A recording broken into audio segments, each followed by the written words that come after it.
आज के कार्यक्रम की शुरुआत हम अपने वैदिक शांति मंत्र से करेंगे। ओम श्री गुरुभ्यो नमः। हरि ओम। सहनो भवतु सहनो भुनक्तु सह वीर्यं करवावहै तेजस्विनावधीतमस्तु मा विद्विषावहै। ओम शांति शांति शांति। हरि ओम।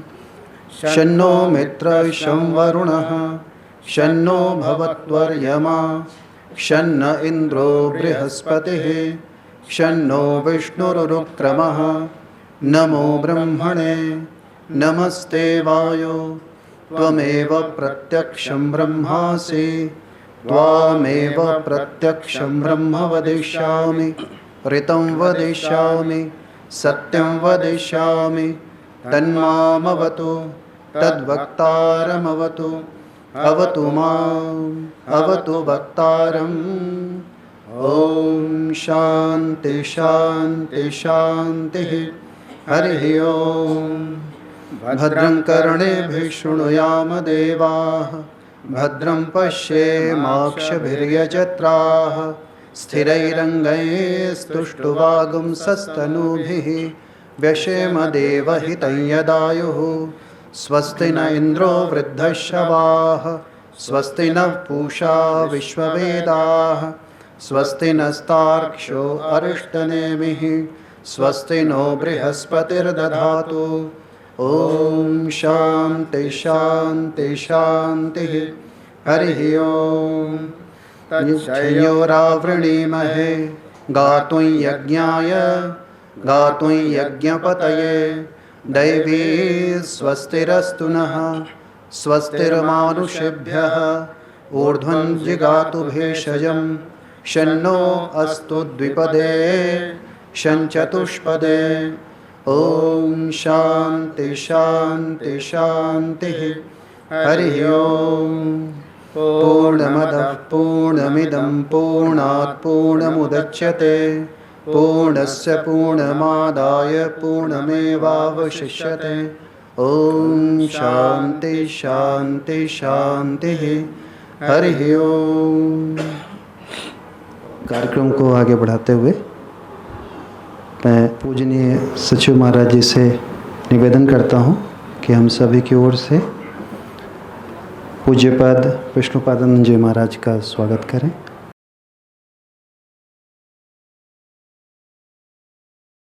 पूज्यपाद विष्णुपादानंद जी महाराज छत्रपति संभाजी नगर महाराष्ट्र से रामकृष्ण मिशन आश्रम के अध्यक्ष के रूप में हमारे बीच में पधारे हैं। महाराज आज के वार्षिक उत्सव की और कल और परसों जो अपना कार्यक्रम निरंतर रहेगा उसके अध्यक्ष के रूप में हम सभी के पास हैं। महाराज के चरणों में हम सभी का प्रणाम। अब महाराज नित्यपूर्णानंद जी महाराज को मैं आमंत्रित करना चाहूँगा कि वो सचिव महाराज जी का स्वागत करें। स्वामी हितकरानंद जी महाराज से निवेदन है कि वो पूज्यपाद स्वामी यज्ञदानंद जी महाराज का स्वागत करें। पूज्यपाद स्वामी यज्ञदानंद जी महाराज रामकृष्ण मिशन जम्मू से हम लोगों के बीच में पधारते हैं। महाराज वहाँ के सचिव और हम लोगों का आज स्वामी विवेकानंद जी का जो दिवस समर्पित है उसमें और आगामी 2 दिनों में हम लोगों का मार्गदर्शन करेंगे। तो आगे के कार्यक्रम के लिए मैं सचिव महाराज जी से निवेदन करता हूं कि वो स्वागत भाषण के लिए मंच पर। ओम स्थापकाय च धर्मस्य सर्वधर्मस्वरूपिणे अवतार वरिष्ठाय रामकृष्णाय ते नमः। जननीं शारदां देवीं रामकृष्णं जगद्गुरुं पादपद्मे तयोः श्रित्वा प्रणमामि मुहुर्मुहुर्। नमः श्रीयतिराजाय विवेकानंदसूरये सच्चित्सुखस्वरूपाय स्वामिने तापहारिणे। मंचस्थ विराजमान आज की सभा और आगामी कल परसों की सभा के अध्यक्ष परम पूज्यपाद श्रीमद स्वामी विष्णुपादान जी महाराज के चरणों में सर्वप्रथम मैं अपनी प्रणति निवेदित करता हूँ। महाराज जी बहुत दिनों के पश्चात भोपाल आश्रम में पधारे हैं। जब मैं बेलूर मठ से मेरी यहाँ पर पोस्टिंग हुई थी 2013 में, तो 14 में महाराज को बुलाया था। 2014 में आए थे महाराज जी, और 14 के बाद 11 वर्ष महाराज जी को मैंने फ़ोन किया कि महाराज जी बहुत दिनों से आना हुआ नहीं आपका, तो इस साल वार्षिक उत्सव में आपको पधारना है। महाराज जी ने कहा हाँ ठीक है मैं आ जाऊंगा। तो महाराज जी यहाँ पधारे हैं। हम सभी उनके आभारी हैं और उनका मार्गदर्शन 3 दिनों तक प्राप्त करने का सुअवसर हमें प्राप्त होगा। दूसरे वक्ता हैं स्वामी यज्ञधरानंद जी महाराज, सचिव रामकृष्ण मिशन जम्मू। बेलूर मठ में थे महाराज जी, मैं भी बेलूर मठ में था, तो पुराना परिचय है। पहले भी एक बार महाराज जी आ चुके हैं, तो उनसे भी निवेदन किया। महाराज जी ने सहर्ष स्वीकार किया और पधारे हैं।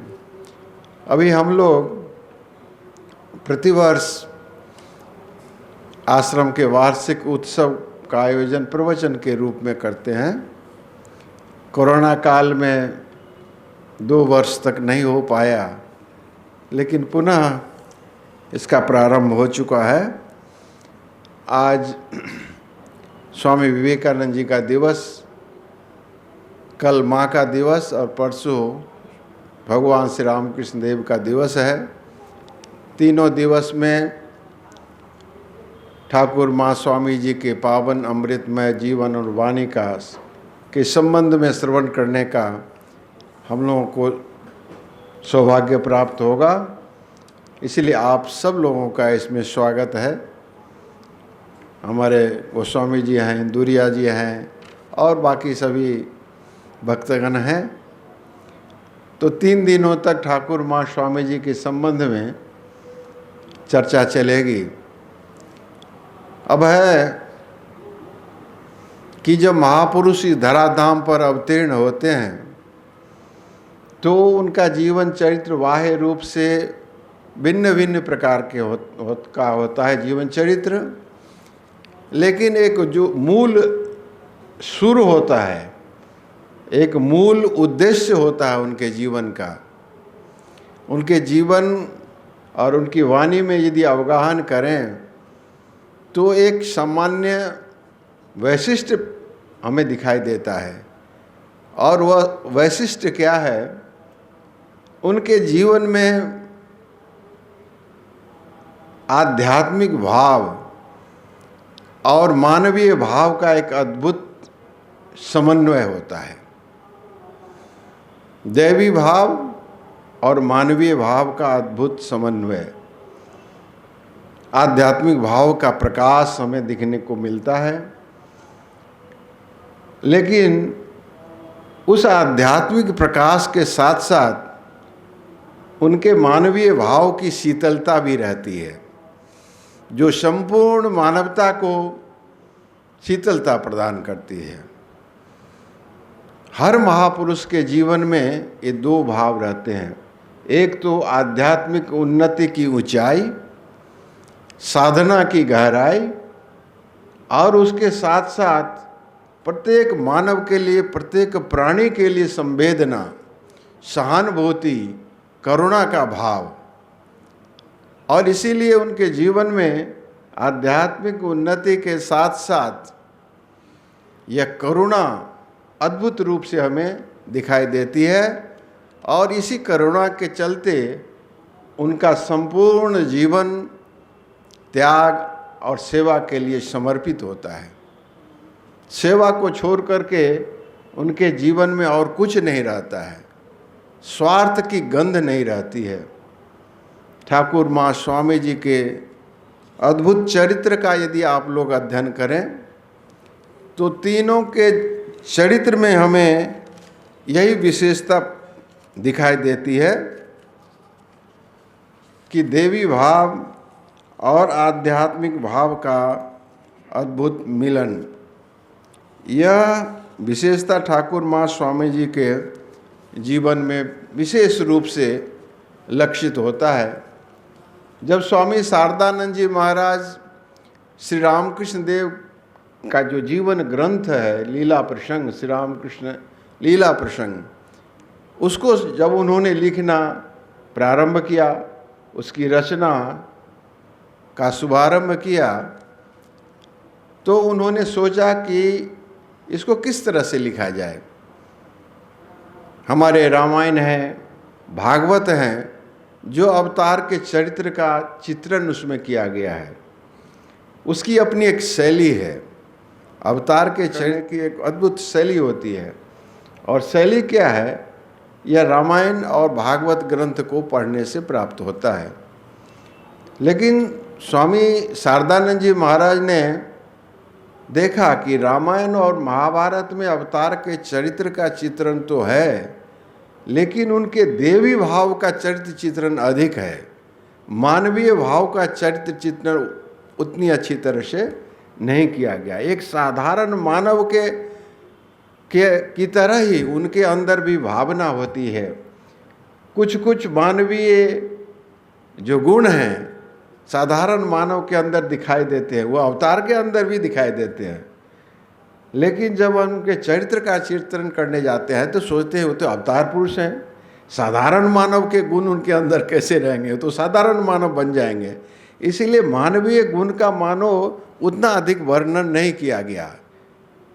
भागवत आप पढ़ें, श्री कृष्ण के अद्भुत लीलाओं का वर्णन है, उनके जीवन के चमत्कारों का वर्णन है, लेकिन उनके अंदर मानवीय भाव भी थे, मानवीय गुण भी थे। और जब अवतार के जीवन में ये देवी भाव और मानवीय भाव का जो सम्मिश्रण है, अद्भुत मिलन है, यह हमें तभी पता चल सकता है जब दोनों भावों का चरित्र चित्रण किया जाए। तो लीला प्रसंग ग्रंथ लिखने के समय शारदानंद जी महाराज ने कहा कि इस ग्रंथ की शैली यही रहेगी कि इसमें देवी भाव और मानवीय भाव को दोनों को समान रूप से महत्व दिया जाएगा। इसीलिए आप लीला प्रसंग ग्रंथ पढ़ें तो आप देखेंगे श्री रामकृष्ण देव के जीवन की छोटी छोटी घटनाएं जिसमें उनका मानवीय भाव अधिक प्रकट हुआ है। साधारण मानव की तरह आचरण कर रहे हैं, उसका भी वर्णन है। और अगले क्षण देखा जाता है कि इन साधारण जगत से ऊपर उठ करके किसी दिव्य भाव में प्रतिष्ठित हो गए हैं, उसका भी वर्णन है। इसीलिए लीला प्रसंग ग्रंथ पढ़ने से हमें एक अद्भुत अवतार के चरित्र के संबंध में जानकारी प्राप्त होती है। और स्वामी विवेकानंद जी का बाद में जब जीवनी ग्रंथ लिखा गया, माँ की जीवनी ग्रंथ लिखा गया, तो उसमें भी ये मानव भाव और देवी भाव दोनों भाव का अद्भुत चित्रण मिलता है। तो इस तरह से हमें उनके पूर्ण चरित्र का यदि उनके किस झांकी प्राप्त करनी है तो उनके जीवन चरित्र, विशेषकर रामकृष्ण मिशन के प्रकाशन केंद्रों से जो प्रकाशित ग्रंथ हैं उसमें इस बात पर विशेष रूप से ध्यान रखा गया है। तो 3 दिनों तक महाराज, अध्यक्ष महाराज यज्ञधरानंद जी महाराज इन्हीं श्री रामकृष्ण देव माँ शारदा के दिव्य भाव और मानवीय भाव के संबंध में आप लोगों को बताएंगे। आज स्वामी विवेकानंद जी का दिवस है। मैं स्वामी जी के अंदर जो संवेदना थी उस संवेदना के संबंध में 2-4 बातें आप लोगों को बताएंगे। स्वामी जी प्रारंभिक दिनों में देवघर गए हुए थे, प्रियनाथ मुखर्जी के घर ठहरे हुए थे। शाम का समय था, अपने गुरु भाई को साथ लेकर के और भ्रमण के लिए निकले थे। रास्ते में एक पेचिश की बीमारी से ग्रस्त एक व्यक्ति करा रहा था। स्वामी जी ने देखा और देख करके व्यथित हो गए। उसके कष्ट को देख करके बहुत ही उनके हृदय के ऊपर आघात लगा। सोचने लगे क्या किया जाए। तो उनके मन में एक विचार आया कि इसको उठा करके ले चले और इसकी सेवा शुश्रूषा करें। लेकिन सोचने लगे कि हम लोग तो प्रियनाथ मुखर्जी के यहाँ अतिथि हैं, हम ऐसे बीमार व्यक्ति को उनके घर पर ले जाएंगे तो क्या सोचेंगे। तो थोड़ा हिचक रहे थे, लेकिन अगले ही क्षण उन्होंने निर्णय लिया कि जो कुछ भी होगा इसको उठा करके ले चलो। प्रियनाथ मुखर्जी कुछ भी समझे, लेकिन इसकी सेवा करनी है। और उठा करके ले गए। ले करके उनकी सेवा शुश्रूषा की। जब अच्छे हो गए तब उनको कहा ठीक है अब आप घर जा सकते हैं। तो एक छोटी सी घटना है, लेकिन संवेदना किसको कहते हैं यह इस घटना से हमें मालूम होता है। और बाद में एक दिन स्वामी जी दार्जिलिंग गए हुए थे, पहाड़ है, वहाँ भी स्वामी जी भ्रमण के लिए निकले थे। तो एक भूटिया पहाड़ी महिला एक गठरी लेकर के, बोझ लेकर के अपने माथे पर जा रही थी और स्वामी जी दूर से देख रहे थे। और थोड़ा वजन अधिक था, इसलिए लड़खड़ा रही थी, ठीक से चल नहीं पा रही थी। और देखते ही देखते वो बुढ़िया गिर गई और उसके पिंजर की हड्डी में चोट लगी, जोर से कराहने लगी। यह देख करके स्वामी जी उसका जो दर्द है, उस दर्द को स्वामी जी ने अपने पिंजर पर अनुभव किया और चीख उठे। साथ में जो थे बोले क्या हुआ स्वामी जी? बोले कुछ नहीं, उस सामने देख रहे हो बुढ़िया है, बुढ़िया गिर गई है, उसके पिंजर में चोट लगी है और उस चोट की जो व्यथा है उसका अनुभव मुझे अपने पिंजर में हो रहा है। इसको बोलते हैं सहानुभूति, इसको बोलते हैं संवेदना। हम दूसरों के दुख को, दूसरों की व्यथा को जब अपने ऊपर अनुभव करते हैं तब उसका नाम है सहानुभूति, संवेदना। तो इस तरह से स्वामी जी के जीवन में संवेदना का है। एक बार हितवादी पत्रिका के संपादक स्वामी जी से मिलने गए थे और स्वामी जी से देश के संबंध में, धर्म के संबंध में चर्चा करेंगे ये सोच करके गए थे।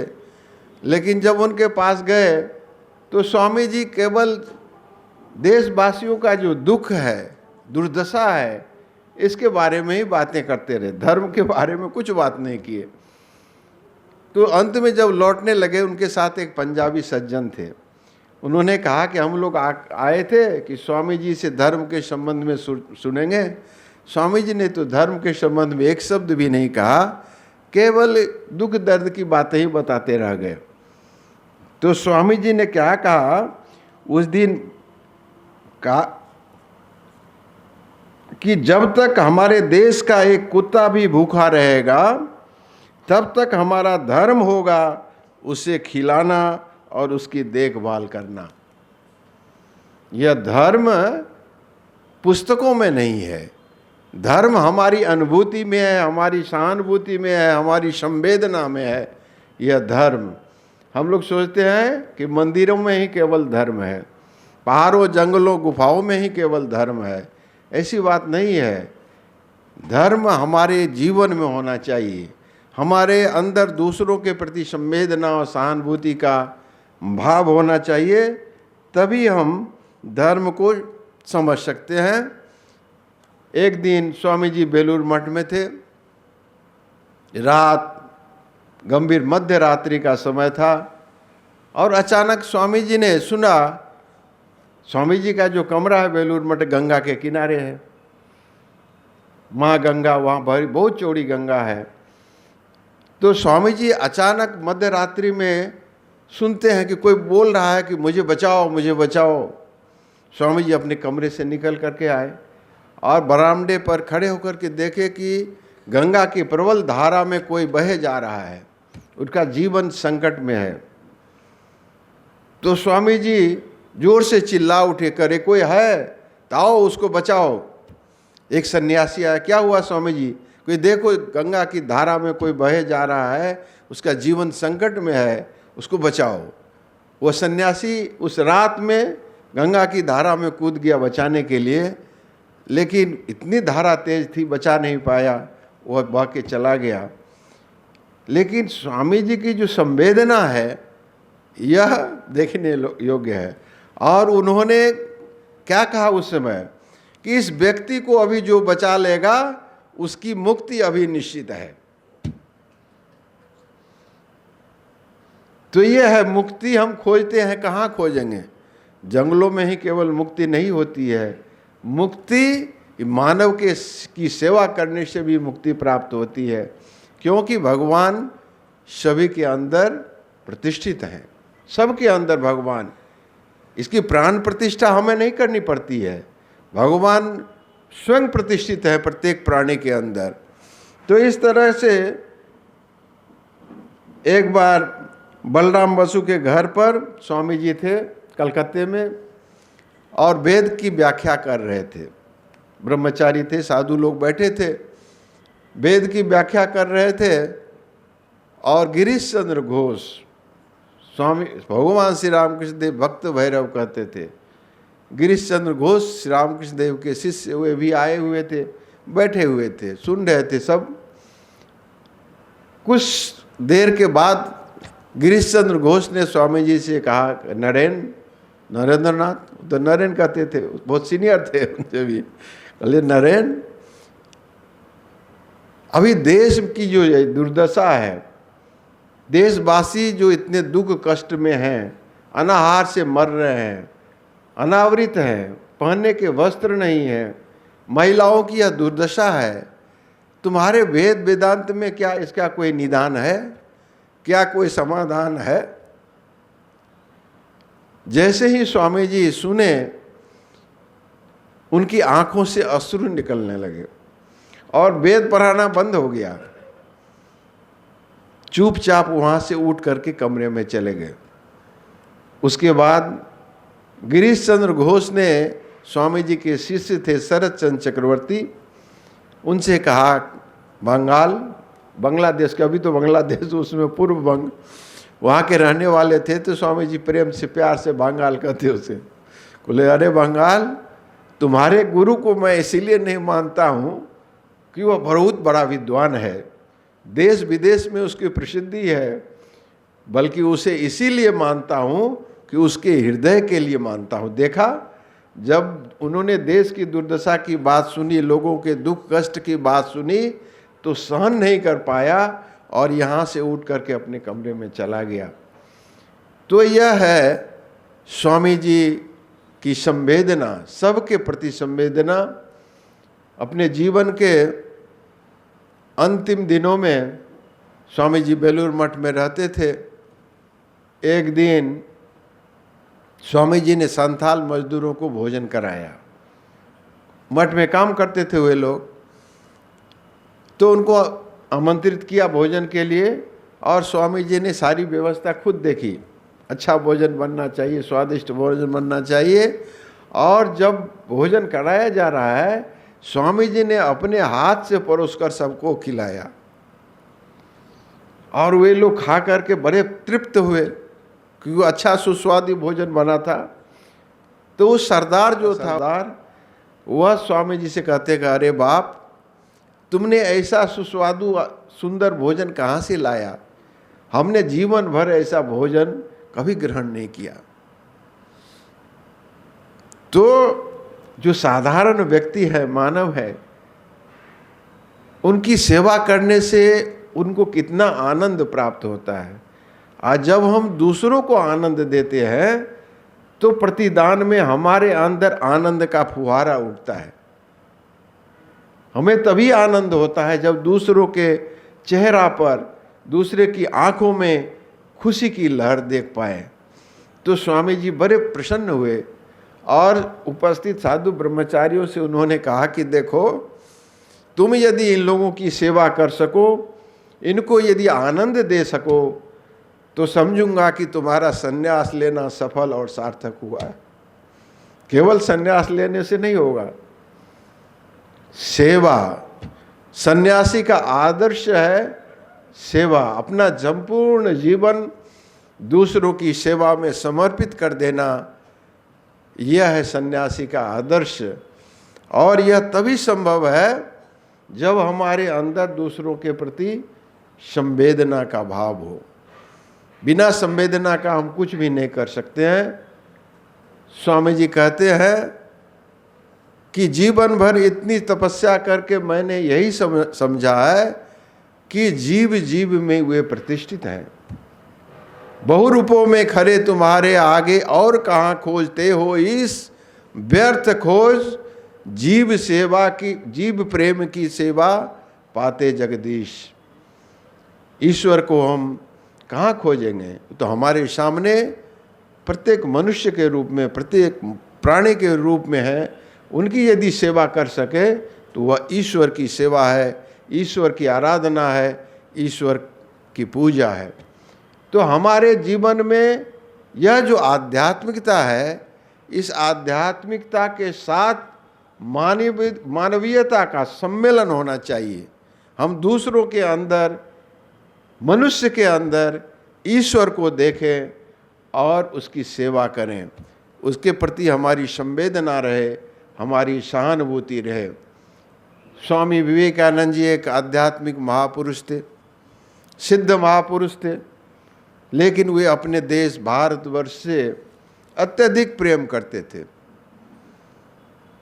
इसीलिए उन्हें राष्ट्रवादी महापुरुष कहा गया। और कोई कोई समझते हैं कि स्वामी जी केवल राष्ट्रवादी ही थे। स्वामी जी मूलतः एक आध्यात्मिक महापुरुष थे, जिनके अंदर अपने देश के लिए प्रेम था। लेकिन वह प्रेम सामान्य भौतिक प्रेम नहीं था, आध्यात्मिक आधार पर प्रतिष्ठित प्रेम। सबके अंदर ईश्वर को देखते थे और ईश्वर को देखकर ईश्वर के प्रति जो प्रेम है, वही प्रेम मानव के प्रति समर्पित करते थे। इसीलिए स्वामी जी न केवल भारतवासियों से प्रेम करते थे, बल्कि संपूर्ण विश्व के सभी मानव को समान रूप से प्रेम करते थे। और कहा करते थे कि मेरे ऊपर भारतवासियों का जितना अधिकार है, उतना अधिकार संपूर्ण विश्ववासियों का भी है। मैं केवल भारत के लिए नहीं, संपूर्ण विश्व का हूँ। यह व्यक्ति कब होता है? जब प्रत्येक व्यक्ति के अंदर हम एक ही परमात्मा को देखेंगे, तो देश की सीमा नहीं रह जाती है, संपूर्ण विश्व एक हो जाता है। वसुधैव कुटुंबकम की भावना कहाँ से आई है? हमारे सनातन धर्म का एक महान सिद्धांत है वसुधैव कुटुंबकम। लेकिन यह भावना तभी आती है जब हम प्रत्येक के अंदर एक ही परमात्मा का दर्शन करें। इसीलिए सनातनियों के लिए, वैदिक धर्म के अनुयायियों के लिए ये धार्मिक भेदभाव नहीं रह जाता है। सभी धर्मों के अंदर परमात्मा को देखता है, सभी धर्मावलंबी के अंदर परमात्मा को देखता है, सबसे प्रेम करता है, सबसे सहानुभूति करता है। स्वामी विवेकानंद जी का जीवन अपने गुरु भगवान श्री रामकृष्ण देव एवं माँ शारदा देवी की तरह ही उनका चरित्र, उनका जीवन दिव्यता से पूर्ण था। और जिस दिव्यता के अंदर संवेदना की झलक थी, ज्योति थी, इसीलिए वे इतने बड़े महापुरुष बन जाएं। आज स्वामी विवेकानंद जी का दिवस है। महाराज लोगों के श्रीमुख से आप स्वामी जी के संबंध में और बातें सुनेंगे। मैं इन्हीं शब्दों के साथ पुनः महाराज जी लोगों का, आप सब लोगों का स्वागत करते हुए अपनी वाणी को विराम देता हूँ। जय स्वामी जी। सभी की ओर से महाराज के चरणों में प्रणाम। अब एक उद्बोधन संगीत प्रस्तुत होगा। उसके बाद फिर हम पूज्यपाद यज्ञधरानंद जी महाराज को आमंत्रित करेंगे महाराज के श्रीमुख से स्वामी विवेकानंद जी के जीवन से मार्गदर्शन प्राप्त करें।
अब सविनय हम सभी की ओर से महाराज के चरणों में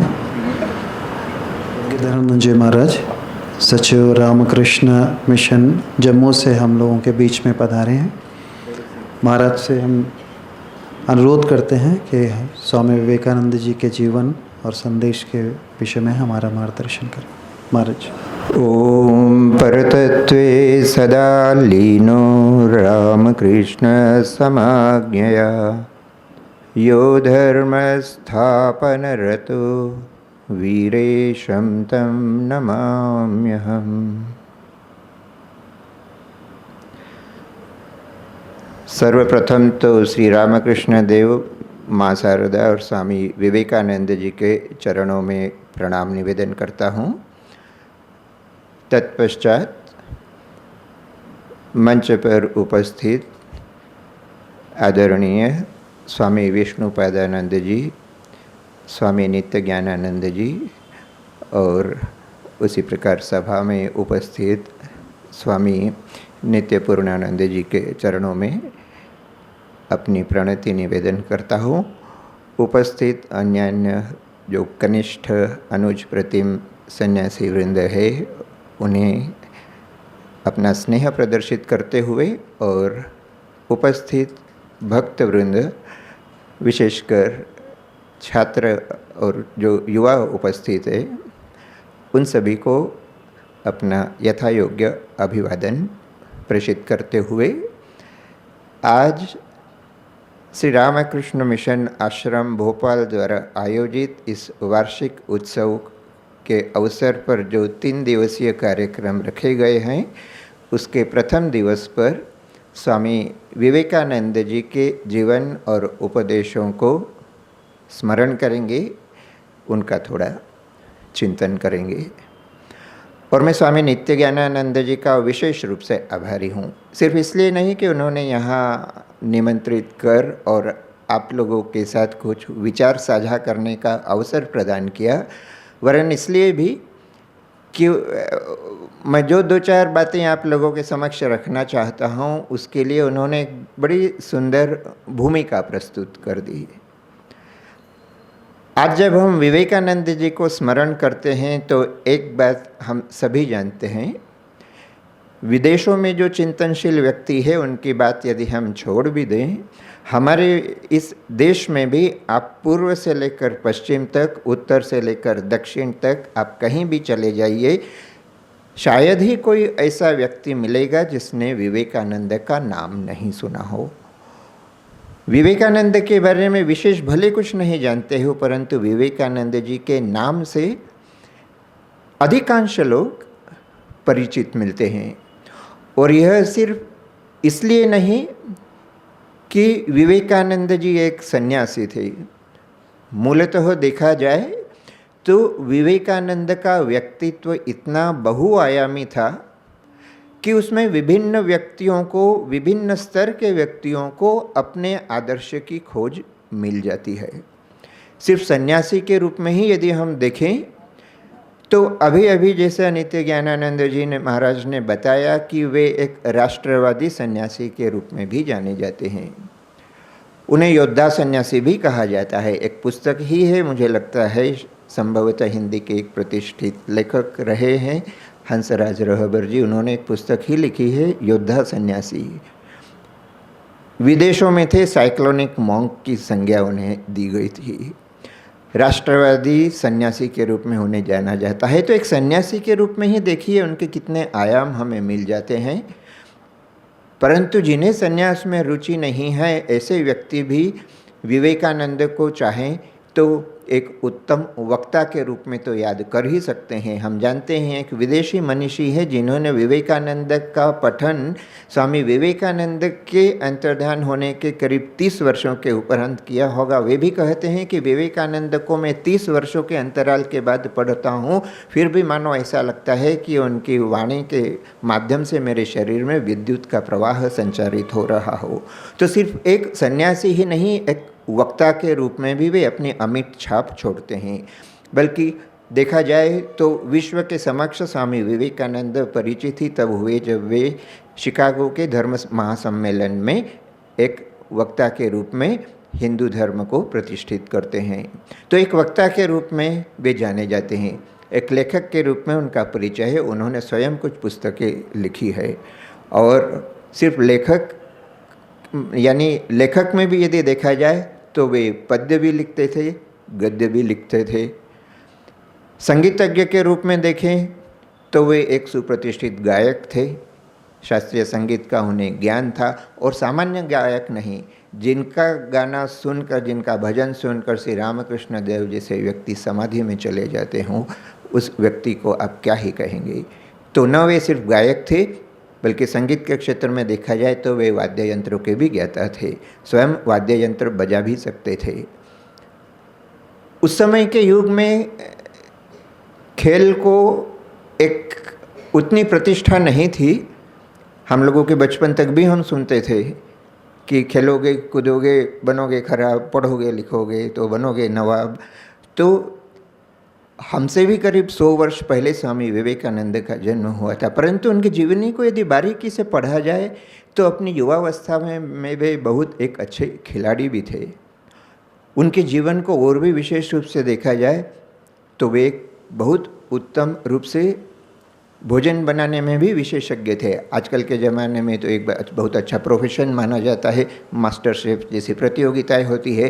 कहने का मतलब विवेकानंद के जीवन के इतने आयाम हैं कि जो व्यक्ति उन्हें जिस रूप में ग्रहण करना चाहे उसके समक्ष विवेकानंद जी वैसे ही उपस्थित होते हैं। और इसलिए इसमें कोई आश्चर्य की बात नहीं कि विवेकानंद लोगों के समक्ष, लोगों के बीच में इतने प्रतिष्ठित है, इतने परिचित है। परंतु हमारे लिए विशेष रूप से जो गौर करने लायक बात है, हम किस विवेकानंद को पूजते हैं, हम किस विवेकानंद को अपना आदर्श मानते हैं।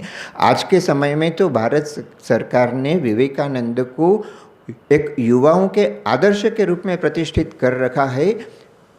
राष्ट्रीय युवा दिवस स्वामी विवेकानंद के नाम पर मनाया जाता है। तो हम समझ ही सकते हैं कि ऐसा व्यक्ति जो विभिन्न उम्र के समाज के विभिन्न स्तरों के लिए एक आदर्श का काम करता हो, उसमें कितनी प्रतिभा छुपी थी। परंतु हम विवेकानंद को इसलिए नहीं मानते कि वे एक उत्तम खिलाड़ी थे या उत्तम वक्ता थे या उत्तम गायक थे। ये गुण स्वामी विवेकानंद जी में अवश्य थे, और यदि इनमें से किसी एक गुण का सहारा भी यदि वे लेकर रहते तो वे जगत में प्रतिष्ठित हो सकते थे। रोजगार के माध्यम से भी देखे, चूँकि वकीलों के खानदान से आते थे और उन्होंने खुद अपने जीवन में अपनी संपत्ति का मुकदमा लड़ा है, और बिना किसी वकालत की डिग्री हासिल किए भी उन्होंने अपने मुकदमे की पैरवी खुद की थी। तो यदि वे पेशे के रूप में यदि अपना जीवन कहीं से चयन करते तो वे एक वकील के रूप में अपना पेशा चुन सकते थे, अपने जीवन को प्रतिष्ठित बना सकते थे। एक गायक के रूप में, एक वक्ता के रूप में, किसी भी रूप से यदि वे चाहते तो अपने जीवन में धन कमाना और अपने जीवन में प्रतिष्ठित होना, यदि इतना ही उनके जीवन का उद्देश्य रहा होता तो स्वामी विवेकानंद के सामने वैसी कोई समस्या नहीं तो जो आज के अधिकांश युवाओं के जीवन में देखी जाती है। युवाओं की सर्वप्रथम समस्या है कि हम अपने पैरों पर कैसे खड़े हों, रोजगार अर्जन कैसे करें। परंतु यहाँ तक भी यदि चिंता होती तो कोई दुख का विषय या चिंता का विषय नहीं था। आज जो समाज में देखा जाता है, जो चिंता का विषय है, वह यह कि यदि आप शिक्षा प्राप्त कर भी ले, यदि आप धन कमाने की योग्यता अर्जन कर भी ले और प्रचुर धन आपके पास उपलब्ध हो भी जाए, उसके बाद इस जीवन का क्या करें, सबसे बड़ी समस्या वहाँ है। और विवेकानंद को हम इसलिए मानते हैं, विवेकानंद को इसलिए नहीं कि उनमें विभिन्न गुण थे, वह तो उन्हें समाज में प्रतिष्ठा दिलाने के लिए काफ़ी है, परंतु विवेकानंद जो आज हम लोगों के बीच में देवता का स्थान ग्रहण करते हैं, एक आदर्श स्थानीय यदि वे हमारे बने हैं तो वह इसलिए क्योंकि वे हमें जीवन की दिशा देते हैं। विवेकानंद ने सिर्फ जीवन लोगों को उपदेश दिया नहीं, ऐसा नहीं, उन्होंने अपना जीवन जी कर दिखाया। बहुत विशाल है स्वामी विवेकानंद जी का साहित्य, विवेकानंद जी के उपदेश प्रवचन, परंतु यदि संक्षेप में यदि समझना चाहिए, और आज की संक्षिप्त सभा में और संक्षिप्त समय में तो हम बहुत अधिक विस्तार से विचार भी नहीं कर पाएंगे, परंतु एक चीज़ विचार करने योग्य यदि हम जीवन में उतना सा भी यदि हम ग्रहण कर पाए तो हमारा जीवन धन्य होगा। विदेशों में रहते हुए स्वामी जी ने बहुत सी चिट्ठियाँ लिखी है, भारत में रहते हुए भी लिखी है। उन सारे पत्रों का संकलन आप हमारे साहित्य संचयन में कहीं भी हमारे किसी भी पुस्तकालय में आप देख पाएंगे। विवेकानंद जी के पत्रों का संकलन है पत्रावली के नाम से। उनमें से एक पत्र स्वामी जी ने लिखा था विदेशों में रहते हुए, महाराजा मैसूर को लिखा हुआ पत्र है। जो मूल बात स्वामी जी ने कही है बहुधा उद्धृत की जाती है और आप में से अधिकांश लोग या लगभग सभी लोग उससे परिचित भी होंगे। फिर भी स्वामी जी के मूल शब्दों को यदि हम याद करें तो स्वामी जी महाराजा मैसूर को लिखते हैं, my dear noble prince, this life is short, the vanities of life are transient, they alone live who live for others, the rest are more dead than alive.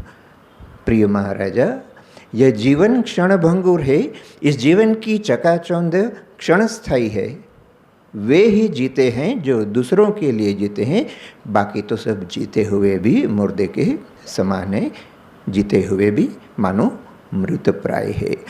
यह उस चिट्ठी का एक छोटा सा अंश है, परंतु छोटा सा अंश होते हुए भी न सिर्फ स्वामी विवेकानंद के जीवन का सार हम इसमें देख पाते हैं, परंतु यदि हम अपने जीवन में भी यदि कुछ प्रेरणा पाना चाहते हैं, अपने जीवन को यदि एक नई दिशा देना चाहते हैं, अपने जीवन में यदि हम सुख और शांति का अनुभव करना चाहते हैं, तो विवेकानंद के इस उपदेश को हम यदि जीवन में ग्रहण कर पाए तो हम देखेंगे कि हमारे जीवन में शांति और सुख का अनुभव हम कर सकते हैं, जो हम पैसा कमाकर और जो हम प्रतिष्ठा पाकर भी प्राप्त नहीं कर पा रहे हैं।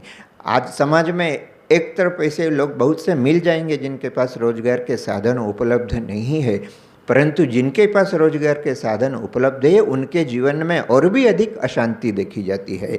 एक छोटा सा उदाहरण देना चाहूँगा। कुछ समय पहले की बात है, संभवतः 2-3 महीने पहले की बात है।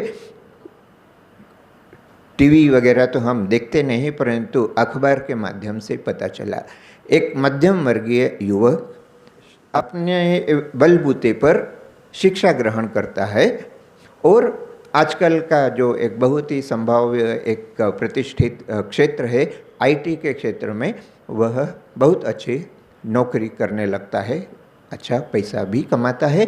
और ठीक वैसे ही एक युवती भी उसी प्रकार मध्यम वर्ग से निकली हुई और उसी प्रकार शिक्षा ग्रहण कर रोजगार करते हुए वह भी अपना धन उपार्जन कर रही थी। दोनों का विवाह होता है, एक बच्चा भी होता है, परंतु पिछले लगभग दिसंबर-जनवरी की ही बात है। लड़के की उम्र मुश्किल से 30 वर्ष के आसपास रही होगी। आप देखिए, एक सामान्य व्यक्ति जो जीवन में जो चाहता है लगभग उसे सब 30 वर्ष की उम्र में प्राप्त हो गया, परंतु यह युवक करीब 4-5 पेज का एक, जिसे कहा जाता है अंग्रेजी में सुसाइड नोट लिखकर और अपने आत्महत्या का लाइव टेलीकास्ट करते हुए अपने जीवन की इतिश्री करता है। कारण लिखता है। अब देखिए, हमारे समाज में, भारतीय समाज में एक बहुत सी बुराइयां हैं, उन्हें अस्वीकार नहीं करना चाहिए, स्वीकार करने में ही भलाई है। बहुत सा एक लंबा समय ऐसा गया है, यत्र नार्यस्तु पूज्यन्ते रमन्ते तत्र देवताः, इस वाक्य को आधार वाक्य बनाकर अपने समाज के रचना करने वाले इस वाक्य में नारियों पर अत्याचार की कोई कमी नहीं रही है, परंतु नारियों पर अत्याचार की पराकाष्ठा जब हो गई तब सरकार ने उन्हें सशक्तिकरण के नाम पर कुछ विशेष नियम बनाए, कानून बनाए, और फिर अब परिस्थिति ऐसी हो गई कि उन नियमों का दुरुपयोग करते हुए अब पुरुषों पर अत्याचार होने लगे। उस युवक के सुसाइड नोट का सार मर्म यही था कि वह अपनी पत्नी से इतना परेशान था कि उसे आत्महत्या करना पड़ा। मैं यहाँ पति का दोष था या पत्नी का दोष था उस पर विचार नहीं कर रहा हूँ। जो विचारणीय विषय यह है कि जहाँ आज के समाज में युवक युवतियों को समान रूप से शिक्षा प्राप्त करने का अधिकार है, समान रूप से रोजगार करने का अधिकार प्राप्त है, समान रूप से अपना जीवन जीने का अधिकार है, वहाँ सिर्फ इस बात के लिए कि जीवन का कोई आदर्श नहीं है, जीवन का कोई लक्ष्य नहीं है, वहाँ जीवन सुखपूर्वक जीने के सारे संसाधन उपलब्ध होने के पश्चात भी या तो पुरुष हो या नारी हो, किसी न किसी को आत्महत्या करना पड़े। ये जो हम लोगों के जीवन जो उद्देश्य विहीन हो गया है, वहाँ स्वामी विवेकानंद का यह वाक्य स्मरण करने योग्य है, वे ही जीते हैं जो दूसरों के लिए जीते। यह जो अशांति हमारे जीवन में दिखती है, यह जो अधैर्य, यह जो असुख हमारे जीवन में हो रहा है, कारण सिर्फ एक है। यदि हम गहराई से विचार करें, यह जो उदाहरण आप लोगों को दिया, इसमें ऊपरी तौर पर आप किसी एक की तरफ दोष दिखा सकते हैं, परंतु यदि गहराई से देखें, और यह सिर्फ एक ऐसा उदाहरण नहीं है, ऐसे और भी या इस प्रकार के कई उदाहरण यदि हम देखें, मूल रूप से हमारा जीवन लक्ष्य विहीन हो गया है। और लक्ष्य यदि रहा भी है तो सिर्फ इतना कि मैं अपने जीवन को कैसे समृद्ध करूं, अपने जीवन में कितना अधिक से अधिक अर्जन करूं, अपने जीवन में मैं क्या अधिक से अधिक संग्रह कर सकता हूं, अपने जीवन में मैं कितना भोग कर सकता हूं, और उस भोग की कोई पराकाष्ठा नहीं है। बहुत वर्षों पूर्व हमारे एक शास्त्रों के हिसाब से यदि देखा जाए तो आपने कहानी सुनी होगी राजा ययाति की। राजा ययाति के उस कहानी के विस्तार में भी नहीं जाऊंगा, परंतु उस कहानी का जो सारांश निकलता है वह यही निकलता है कि जीवन में यदि हम भोगों को भोग के माध्यम से शांत करना चाहें तो वह वैसी ही मूर्खता होगी जैसा अग्नि में घी डालकर यह आशा करना कि वह अग्नि प्रशमित हो। अग्नि में घी डालने से अग्नि प्रशमित नहीं होती, वरन अधिक प्रज्वलनशील होती है। ठीक उसी प्रकार भोगों के माध्यम से हम जीवन को समृद्ध नहीं बना सकते। जीवन को समृद्ध बनाना है तो वह जो स्वामी विवेकानंद जी ने कहा है, वे ही जीते हैं जो दूसरों के लिए जीते हैं। और जब हम दूसरों के लिए जीने का प्रारंभ करते हैं, जब आरंभ करते हैं, तब हम देखते हैं हमारे जीवन में जितना हम अपने लिए संग्रह करके सुख भोग आनंद उठाने का प्रयास करते, उससे कहीं अधिक सुख दूसरों के लिए करने में है। शर्त यह कि वह निस्वार्थ भाव से हो। यदि उसका उद्देश्य भी यदि मान पद प्रतिष्ठा पाना हो, तब तो वह दूसरों के लिए किया हुआ कार्य भी हमें शांति प्रदान नहीं करेगा। सच है या झूठ, परंतु विद्यासागर, ईश्वरचंद्र विद्यासागर का नाम आपने सुना होगा, जिनके जीवन की यह घटना कही जाती है। मैं नहीं जानता कि घटना सही है या गलत, परंतु ईश्वरचंद्र विद्यासागर जैसा दानशील व्यक्ति मिलना बहुत मुश्किल होगा। आज के ज़माने में भी वैसा दानशील व्यक्ति मिलना मुश्किल होगा। परंतु कहा जाता है कि एक बार उनके समक्ष किसी ने कहा कि अमुक अमुक व्यक्ति आपकी बुराई कर रहा था, तो उन्होंने कहा था, अच्छा मुझे तो याद नहीं आता कि मैंने उसका जीवन में कोई उपकार किया हो। अर्थात ईश्वरचंद्र विद्यासागर भी इस बात से भली भांति वाकिफ थे कि जिन लोगों का उन्होंने उपकार किया वही लोग उनकी बुराई भी करते हैं, परंतु फिर भी ईश्वरचंद्र विद्यासागर ने दानशीलता का पथ नहीं छोड़ा।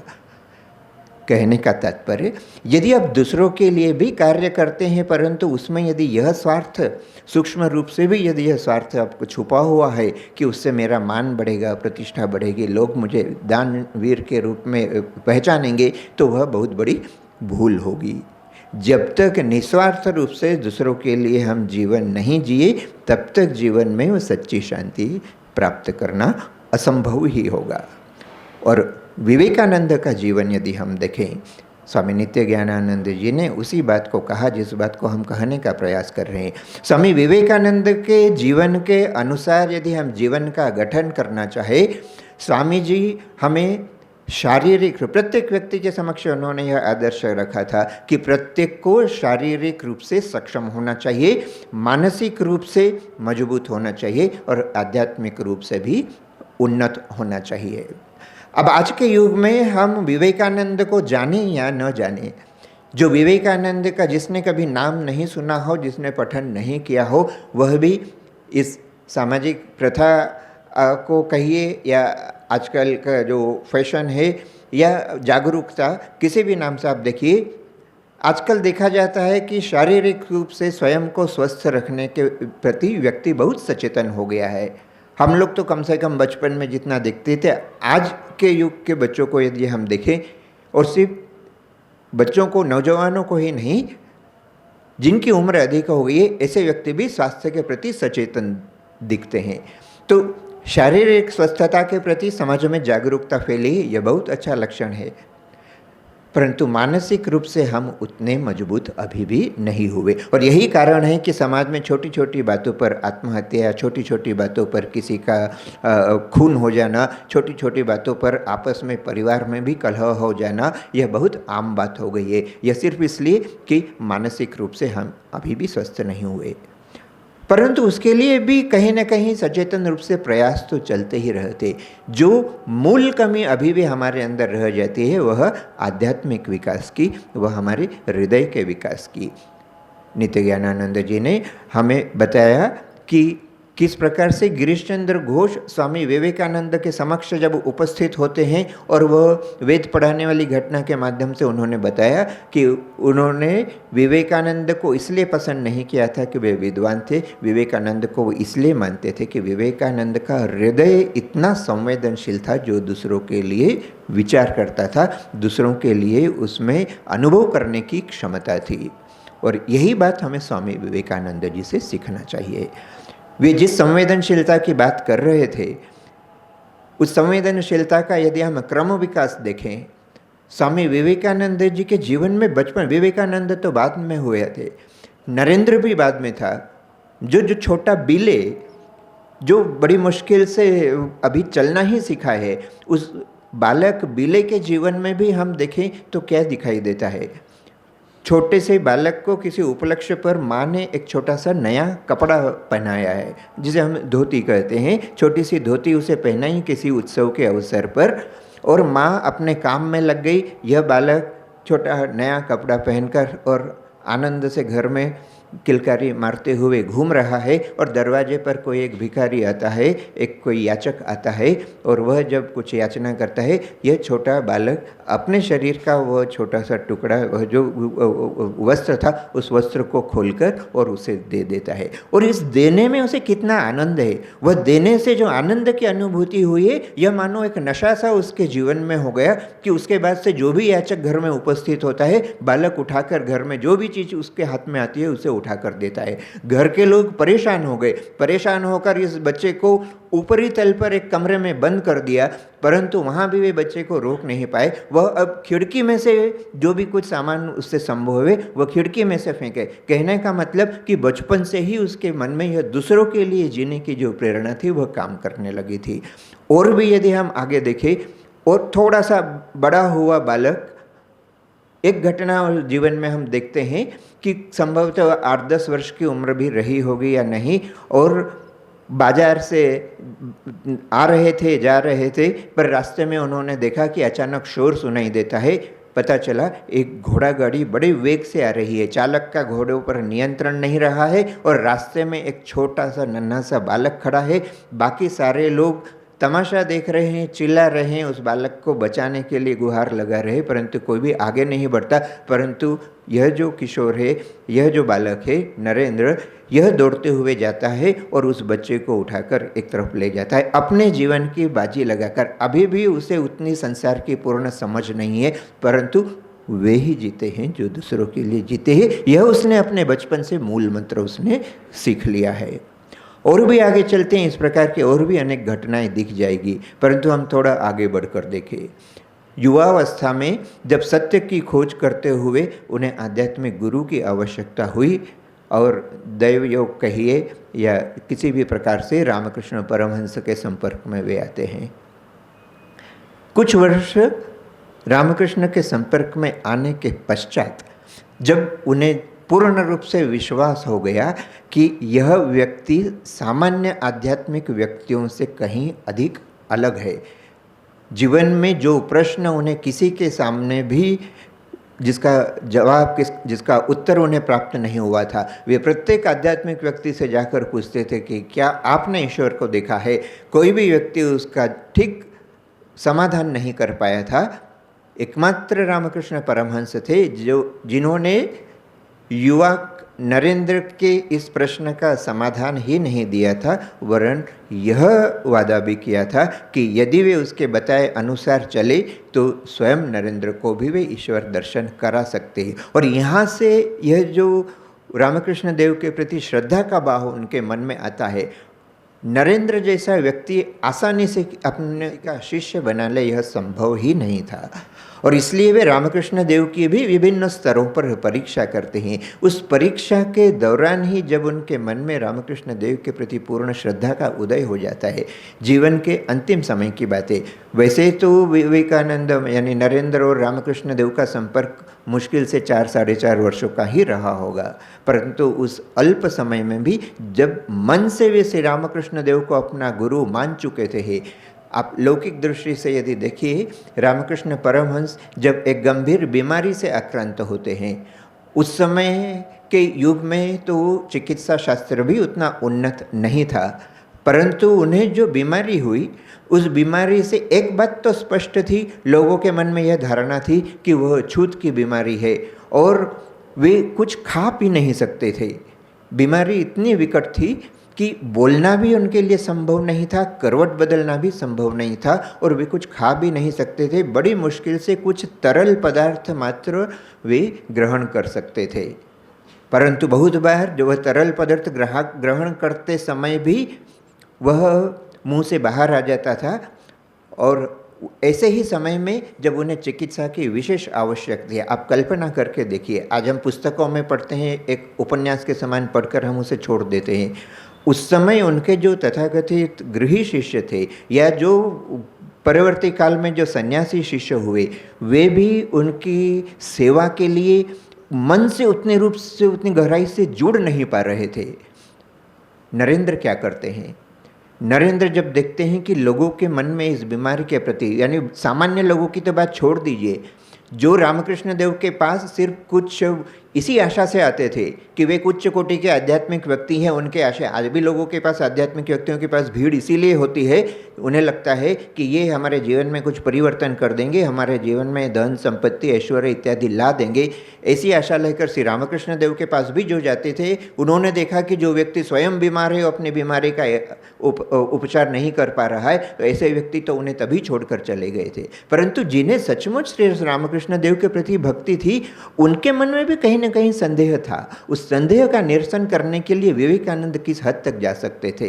अब देखिए कि वे उस पात्र में जिसमें श्री रामकृष्ण देव अन्न ग्रहण करते हैं, जिसमें उनके मुंह से निकला हुआ थोड़ा संभवतः मवाद भी है, वह जो उच्छिष्ट उनके मुंह से कुछ निकला हुआ वह भी है।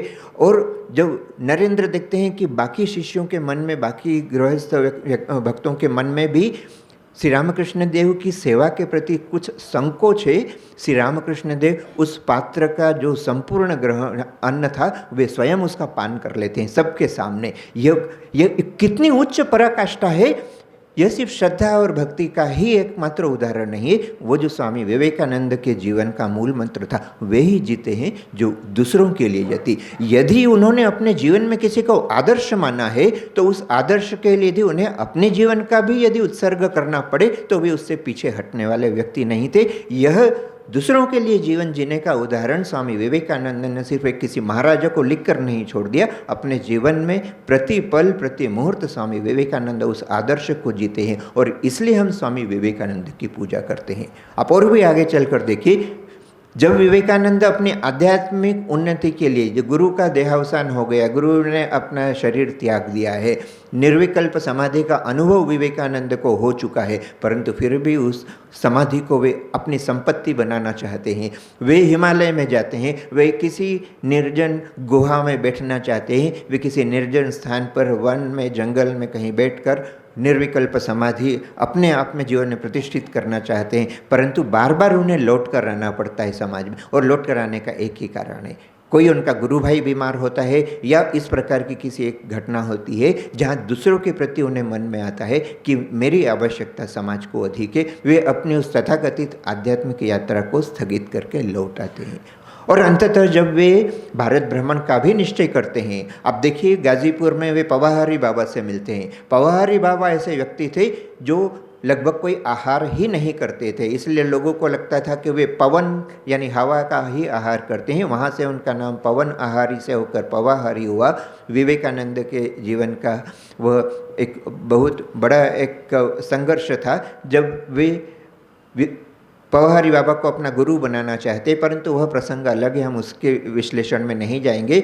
विवेकानंद वहाँ से आगे बढ़ते हैं, परंतु क्या देखते हैं, गाजीपुर के एक पवाहारी बाबा अपनी स्वेच्छा से पवाहारी हुए थे, परंतु देश में लाखों करोड़ों ऐसे पवाहारी बाबा है जो अपनी स्वेच्छा से पवनहारी नहीं है। रात दिन परिश्रम करने के पश्चात भी एक समय भोजन जुटाना उनके लिए कठिन होता है। ऐसे व्यक्तियों के मन में, स्वामी विवेकानंद के मन में जो संवेदनशीलता है, उस संवेदनशीलता का परिणाम है कि 2 वर्ष पहले जो व्यक्ति निर्जन गुहा में बैठकर निर्विकल्प समाधि में खो जाना चाहता था, वह व्यक्ति कन्याकुमारी जब पहुंचता है, उसके ध्यान की विषय वस्तु अपनी निर्विकल्प समाधि नहीं रह जाती है। वह व्यक्ति 3 दिन उस निर्जन शिला पर, जिसे आज हम विवेकानंद शिला के नाम से जानते हैं, कन्याकुमारी की उस शिला पर बैठकर विवेकानंद जब ध्यान करते हैं, वे अपने देश के उन लाखों करोड़ों व्यक्तियों का ध्यान करते हैं जिन्हें गरीबी से ऊपर उठाने के लिए, जिन्हें 2 समय का अन्न जुटाने के लिए स्वामी विवेकानंद सोचते हैं कि क्या उपाय किया जा सके ताकि इस देश का सामान्य व्यक्ति कम से कम 2 समय भरपेट भोजन तो पा सके। आप देखिए उद्देश्य कहाँ से कहाँ बदल गया। कहाँ तो गुफा में बैठकर अपने अकेले की आध्यात्मिक उन्नति का प्रयास, और कहाँ अभी लाखों करोड़ों व्यक्तियों की उन्नति के लिए अपने आप को उत्सर्ग करने का प्रयास। और यहाँ से जो परिवर्तन प्रारंभ हुआ, स्वामी विवेकानंद वे स्वयं कहते, यह हमारी कल्पना नहीं, लोग कहते हैं कि वे हिंदू धर्म का प्रचार करने के लिए विदेशों में गए, पर स्वामी विवेकानंद स्वयं स्वीकार करते हैं, स्वयं इस बात को लिख कर गए हैं कि मैं यहाँ हिंदू धर्म का प्रचार करने नहीं आया, मेरे समक्ष वह देश की लाखों करोड़ों जनता थी जिसे 2 समय मैंने बहुत परिश्रम के पश्चात, सूर्योदय से सूर्यास्त तक कठिन परिश्रम करने के पश्चात भी 2 जून जिसे आहार जुटाना संभव नहीं होता है, ऐसी जनता के मैं लिए क्या कर सकता हूँ, उनके लिए मैं कुछ साधन खोजने के लिए मैं विदेश आया। धर्म महासभा तो एक माध्यम मात्र बनी थी, और आप कल्पना कीजिए उस व्यक्ति की संवेदनशीलता का। आज भी हमारे युग में, आज तो भारत में उस समय की तुलना में फिर भी रहने खाने की बहुत सुविधा है, परंतु आज भी यदि हमारे देश के युवा के समक्ष या किसी भी व्यक्ति के समक्ष यदि ऐसा कोई मौका हो कि उसे विदेश जाने का और पैसा कमाने का अवसर प्राप्त हो, उस कल्पना मात्र से ही हमें नींद नहीं आएगी। हमें यदि रातों रात कोई प्रसिद्धि मिल जाए, हमें यदि रातों रात यदि कोई धन या कोई ऐश्वर्य मिल जाए, उस धन का उपभोग हम कैसे करेंगे, हमारे जीवन को और अधिक अधिक महिमा मंडित हम कैसे करेंगे, इस चिंता से हमें नींद नहीं आएगी। विवेकानंद को देखिए, जिस दिन उन्हें शिकागो धर्म महासभा में प्रथम सम्मेलन में उन्होंने अपना 5 मिनट का भाषण देकर और जो रातों रात जो प्रसिद्धि प्राप्त हुई, उस रात वे जिस व्यक्ति के अतिथि के रूप में वहाँ विश्राम करते हैं, उस घर की मालकिन अगले दिन निकलने पर जब स्वामी जी के कक्ष में जाती है तो देखती है कि मुलायम बिस्तर छोड़कर स्वामी विवेकानंद जमीन पर शयन कर रहे हैं और स्वामी जी का तकिया पूरा भीगा हुआ है, और वह घबरा गई। उसे लगा स्वामी जी को क्या तकलीफ हुई, संभवतः रात पर सो नहीं पाए। वह स्वामी जी से पूछती है, स्वामी जी आपको यहाँ कोई तकलीफ हुई? वे स्वामी जी कहते, नहीं तकलीफ तो कोई नहीं हुई। इतना सुंदर आलीशान भवन जिसे आश्रय के रूप में मिला हो, इतना सुंदर शयन कक्ष, इतना मुलायम बिस्तर, हम तो उस कल्पना में ही कहीं रातों तक सो नहीं पाएंगे। विवेकानंद को वह सहज उपलब्ध हुआ उस रात। विवेकानंद रात भर सो नहीं पाए। कारण विवेकानंद कहते, मैं रात भर मेरे देश के उन लाखों करोड़ों व्यक्तियों का चिंतन करता रहा जो रात दिन परिश्रम करने के पश्चात भी एक समय अपने लिए अन्न नहीं जुटा सकते। यह थे विवेकानंद। इसलिए हम विवेकानंद की पूजा करते, इसलिए हम विवेकानंद को मानते हैं। विवेकानंद को हम इसलिए नहीं मानते कि वे सिर्फ एक बहुत उत्तम वक्ता थे। वक्ता बहुत से हो सकते हैं, कवि बहुत से हो सकते हैं, और बहुत सी प्रतिभाओं का हम अपने आप में या तो हम दैवी प्रतिभा के रूप में उन्हें पाकर जन्म ले सकते सकते हैं या उस प्रतिभा का अर्जन किया सकता है। परंतु यह जो संवेदनशीलता है, यह जो लोगों के प्रति सोचने की क्षमता है, नित्य ज्ञानानंद जी ने कुछ उदाहरण बताए थे। विवेकानंद की संवेदनशीलता उस पराकाष्ठा तक पहुंचती है कि कोई बुढ़िया यदि गिर जाती है तो उसे जो शारीरिक कष्ट का अनुभव हो रहा है, वह स्वामी जी दूर से उसे देखकर भी उसी शारीरिक पीड़ा का अनुभव कर सकते थे। यह थे स्वामी विवेकानंद। और ऐसे स्वामी विवेकानंद जो हमारे सामने एक उद्देश्य रख कर जाते हैं कि वे ही जीते हैं जो दूसरों के लिए जीते हैं। वरना अपने लिए तो, अपने आप के लिए तो पशु पक्षी जानवर सभी को, आप किसी भी जीवित प्राणी को देख लीजिए, वह सामान्य कीड़े से लेकर तो विशालकाय डायनासोर या हाथी या गैंडा जैसे विशालकाय जानवरों की भी बात करें, अपने लिए जीना तो सभी उसके लिए विशेष सीखने की कोई आवश्यकता नहीं होती है। अपने लिए तो सभी जीवन जीते हैं। परंतु स्वामी विवेकानंद कहते यह जो मनुष्य जीवन मिला है, इस मनुष्य जीवन की सार्थकता इसमें है कि हम दूसरों के लिए कितना जी सकते हैं। विषय को और अधिक दीर्घायित नहीं करते हुए मैं यही कहना चाहूँगा कि विवेकानंद से यदि हमें कुछ प्रेरणा लेनी है, विवेकानंद से कुछ प्रेरणा लेते हुए यदि हम अपने आप के जीवन को यदि समृद्ध करना चाहते, अपने जीवन में यदि शांति और सुख का अनुभव करना चाहते, हम विवेकानंद की पूरी जीवनी का पठन चाहे न करें, हम विवेकानंद के पूरे साहित्य का पठन चाहे न करें, विवेकानंद का एक भी उपदेश यदि हम अपने जीवन में चरितार्थ कर सके, और वह उपदेश भी यदि यह हो कि वे ही जीते हैं जो दूसरों के लिए जीते हैं, तो मुझे उम्मीद है कि हम अपने जीवन में और भी अधिक सुख, शांति और समृद्धि का अनुभव कर सकते हैं। आज के इस दिन विवेकानंद जी के चरणों में यही निवेदन करते हुए कि हमारा जीवन सार्थक हो, मैं अपनी वाणी को विराम देता हूँ। धन्यवाद। महाराज के चरणों में हम सभी की ओर से प्रणाम। महाराज ने विवेकानंद जी के बहुआयामी व्यक्तित्व से लेकर के एक विशुद्ध ऋषि का दर्शन कराया, तो इसके लिए महाराज के चरणों में पुनः पुनः प्रणाम। अब आज रामकृष्ण मिशन आश्रम भोपाल के जो इस वार्षिक उत्सव के पूजनीय अध्यक्ष महाराज, जिस कार्यक्रम के अध्यक्ष महाराज हैं पूज्यपाद विष्णुपादानंद जी महाराज, मैं महाराज से निवेदन करता हूँ कि आज के दिन के स्वामी विवेकानंद जी के जीवन और उपदेश से हमारा मार्गदर्शन करें।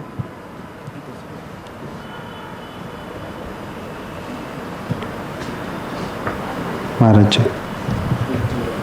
वरदां देवीं रामकृष्णं जगद्गुरुं पादपद्मे तयोश्रित्वा प्रणमामि मुहुर्मुहुः। नमः श्रीयतिराजाय विवेकानन्दसूरये सच्चित्सुखस्वरूपाय स्वामिने तापहारिणे। मंच पर उपस्थित स्वामी नित्यानंद जी महाराज, स्वामी यज्ञधरानंद जी महाराज, सम्मुख उपस्थित सभी आदरणीय सन्यासी वृंद, हमारे इंद्रिया जी भी बैठे हैं, पुराने मित्र हैं, और आप सब भक्तवृंद, महाराज जी ने आमंत्रित किया, इसके लिए मैं उनका अत्यंत आभारी हूँ। हम बहुत पुराने मित्र हैं, यज्ञधरान जी भी बहुत पुराने मित्र हैं। हमारे साधुओं में ज़रा स्नेह होता है बीच में, एक ही प्रकार के कपड़े पहनते हैं ना, तो शायद वो उसका असर होगा। जैसे सैनिक होता है ना, और एक ही कपड़े पहनते हैं, उनमें आपस में काफ़ी लगा होता है। इंदौर में मैं लगभग 6 वर्ष था, और यहाँ भोपाल आश्रम में कई बार आना होता था। उस समय इस आश्रम से मैं बहुत जुड़ा हुआ था। सत्यरूपान जी भी यहाँ बार बार आते थे, कार्यक्रम भी होते थे, ज्ञानानंद जी महाराज आए थे, आत्मस्थान जी महाराज, उस समय दीक्षा भी हुई थी। उन सभी कार्यक्रमों में मैं सम्मिलित होता था। अब उसमें 20 साल का अंतराल हो गया, अतः काफ़ी बड़ा, और लेकिन बाद में एक बार फिर से आया था। महाराज ने 11 साल के बाद फिर से मुझे आमंत्रित किया, इसलिए विशेष रूप से उन्हें धन्यवाद देना चाहिए। और इतने साल में इस पूरा आश्रम एकदम कुछ इतना नया हो गया है कि थोड़ी पहचान में मुझे दिक्कत हो रही है। और कुछ दिन के बाद आप इतना परिवर्तन देखेंगे कि एक नया ही एक लैंडस्केप, ये भवन नया बन रहा है। और महाराज जी का तो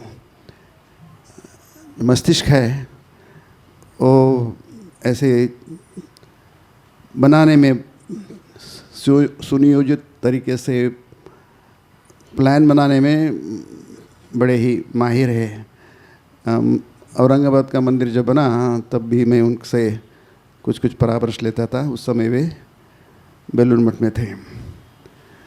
तो आज का दिन जो स्वामी जी का हम स्मरण कर रहे हैं, उनका अनुध्यान कर रहे हैं, तो बड़ा ही आनंद का दिन है। तीनों दिन आनंद के हैं, क्योंकि तीनों दिन हम हमारे जो आराध्य हैं उनका स्मरण करते हैं। उनको हमारी जो भावनाएं हैं आप लोगों के सामने समर्पित करते हैं। और फिर मिलना होता है, बीच बीच में साधु भक्तों से मिलना चाहिए, ऐसे श्री राम कृष्ण देव कहते वचनामृत में। नहीं तो बीच बीच में आज है ही, कल है, फिर परसों तो आध्यात्मिक शिविर भी हैं। उस समय तो फिर से और से आपसे अधिक समय तक मिलना होगा। तो ये मिलना एक विशेष अनुभव होता है। एक ही भाव के लोग जो हैं आप लोग, यानी हम भी है। जैसे मैंने प्रारंभ में कहा कि हम लोग जो मिलते हैं हमें बहुत बड़ा आनंद होता है। फिर यहाँ तो आज भोपाल आश्रम में, लेकिन बीच बीच में हम अनेक आयोजनों में मिलते रहते हैं। फिर साल भर में बेलूर मठ में जो ये होता है हेड्स कॉन्फ्रेंस होती है, उस समय तो हमें लगभग मिलना संभव हो पाता है। तो यह सब आनंद के अवसर होते हैं। और फिर आपसे भी मिलना ये भी बड़ा आनंद का अवसर होता है कि नहीं। अभी सबको हम पहचान पाए या न पाए, इतना ही पर्याप्त है कि आप सब लोग श्री रामकृष्ण देव के भाव से भावान्वित हैं, श्री रामकृष्ण के भावधारा से भावान्वित है। आप उसी से जुड़े हुए, आपके मन में वही भाव है जो हमारे मन में है। इसलिए आपको देखकर हमें बहुत खुशी होती है और हमें देखकर आपको भी खुशी होती है। नहीं, ये बिल्कुल स्वाभाविक है। नहीं, ये जो बंधन है, ये बंधन बहुत महत्व का है कि नहीं। यह संघ शक्ति है, हमारे रामकृष्ण संघ की शक्ति है यह। और ये शक्ति श्री रामकृष्ण द्वारा प्रदत्त है। हम रामकृष्ण संघ है, रामकृष्ण मठ है, रामकृष्ण मिशन है। इसका अर्थ ही है कि इसके केंद्र में रामकृष्ण है कि नहीं। जब रामकृष्ण दक्षिणेश्वर में थे, काशीपुर में थे, श्यामपुकुर में थे, उस समय भी रामकृष्ण ही हमारे सबके केंद्र थे। उस समय एक प्रकार से यह संघ ही था। अभी जो औपचारिक संघ है उस दृष्टि से यदि न भी हो तो भी एक संघ ही था। उसके बाद में रामकृष्ण संघ काशीपुर में हम कह सकते हैं, उसका विशेष रूप से प्रारंभ हुआ 1886 में। उसके बाद अब तक हम लोग यहाँ तक पहुँचे हैं, 2025 तक पहुँचे हैं। तो ये जो धारा है रामकृष्ण विवेकानंद संघ की जो धारा है, तो वह वहाँ से उसका जो उगम हुआ है, उत्सव वहाँ से है, वहाँ से प्रारंभ होकर अब यहाँ तक पहुँचा है। हम उस धारा की तरंगे हैं। जैसे पूर्व के वक्ताओं में स्वामी नित्य ज्ञानांजनी यज्ञधरांजन महाराज ने ये सब बातों का इतने आयाम आपके सम्मुख रखे हैं। ये सभी हमारे लिए बड़े प्रेरणादायी है और हमारे लिए वे चिंतनीय हैं। हम उसका मनन कर सकते हैं। हम जितना मनन करें वह श्रवण मंगलम है। आज का दिन स्वामी विवेकानंद जी का है, तो स्वामी विवेकानंद जी की जितनी बातें हम सुनेंगे वे सब श्रवण मंगल हमें सुनने में बड़ी मंगल है, शुभदायी है, हमारे जीवन को शुद्ध बनाने वाली है, पवित्र बनाने वाली है। और तप्त जीवनम, हमारे जीवन जो तप्त है, तपा हुआ है परेशानियों से, उलझनों से, बहुत हम परेशान हैं, उसका उसका ये क्या है, एंटीडोट क्या है, उससे कैसे बाहर निकले हम। कथामृतम कि नहीं, भगवान की वाणी सुनो कि नहीं, श्रवण, उसमें कुछ आपको लगता नहीं, खर्च तो नहीं गठरी कि नहीं। जब गठरी से कुछ खर्चा करना पड़ता है तो आदमी 10 बार सोचता है, 20 बार सोचता है कि नहीं। भजोरी भैया राम गोविंद हरि कि नहीं, कबीरदास जी कहते हैं कुछ खर्च नहीं करना पड़ता है कि नहीं, बस सुनो, भगवान की वाणी को सुनो, उनकी कथाएं, उनकी बातें सुनो, उससे ही हमारे दिल में शांति आती है कि नहीं। जैसे यज्ञधर जी महाराज ने बहुत सुंदर बातें कही कि हम समृद्ध तो हो गए हैं लेकिन शांति कहाँ है कि नहीं। हमने शांति की बलि देकर क्या किया है, कुछ प्राप्त किया है, सब कुछ प्राप्त करना है। स्वामी विवेकानंद जी भौतिकता के विरुद्ध नहीं थे कि नहीं, बिल्कुल नहीं थे कि नहीं। उनके वचन ऐसे ही है कि नहीं, भौतिकता का निरादर करना ये सबसे बड़ी भूल है कि नहीं, वह नहीं करना चाहिए। अर्थ काम पुरुषार्थ बड़े महत्व के हैं। भगवत गीता तो एक दर्शन का ग्रंथ है, अनुभूति का ग्रंथ है, लेकिन उसमें भी इसका उल्लेख किया गया है। बड़ी आश्चर्य की बात है, अर्जुन तुम्हारी शरीर यात्रा कैसी चलेगी यदि तुम काम नहीं करोगे। शरीर यात्रा पिचते न प्रसिद्धेद कर्मणः कि नहीं, अकर्मणः रहोगे, तुम काम नहीं करोगे, तुम्हारी शरीर यात्रा कैसी चलेगी। न प्रसिद्धेद, उन जमाने भी नहीं थी, जमाने में भी नहीं थी और अभी भी नहीं है कि नहीं। तो स्वामी विवेकानंद हमें सब रजोगुण से भर देना चाहते थे। बड़ी भूल हुई हमसे, हम शास्त्र ठीक से पढ़ नहीं पाए, शास्त्र से ठीक से समझ नहीं पाए। अर्जुन भी नहीं समझ पाया। वो भी कहता है कि अपने लोगों से मार के सुख रक्त से सने हुए भोगों को लेकर मुझे क्या करना। इसे श्री कृष्ण का उपदेश स्वामी जी ने बार बार कहा है उसके बारे में। वो क्लैब्यम मास्मगम पार्थ न एतत्वयि उपपद्यते क्षुद्रम हृदय दौर्बल्यम त्यक्तोत्तिष्ठ परंतप नहीं अनारजुष्टम स्वर्गम अकीर्तिकरम अर्जुन। स्वामी तो ये दो श्लोक भी गीता के आप पढ़ लें, उसका समझ लें तो पूरी गीता पठन का आपको श्रेय मिल जाएगा। क्योंकि तमोगुण को हम समझ बैठे हैं कि ये अध्यात्म है, धर्म है कि नहीं। स्वामी जी के जैसे दोनों वक्ताओं ने बहुत से आयाम दिए, बहुत ही महत्वपूर्ण है। इतना बहुआयामी व्यक्तिमत्व, ये व्यक्तित्व हमें इतिहास में नहीं मिल पाता है कि नहीं। जिसको हम आज सेक्युलर बातें कहते हैं या वर्ल्डली बातें कहते हैं, गाना बजाना आदि कि नहीं, और अध्यात्म में ध्यान क्या है, समाधि क्या है, उस बारे में सभी में वे निष्णात थे, परायण थे, किसी बात में भी कम नहीं थे।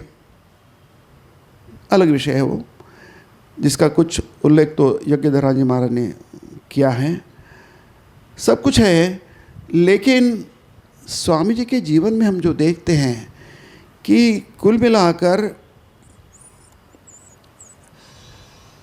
रजोगुणी बनो, तमोगुण में हो, और रजोगुण से सत्वगुण आएगा। अरे बच्चों, स्वामी जी कहते हैं स्वधर्म का पालन करो, स्वधर्म का पालन करो, ये बार बार स्वामी जी कहते हैं।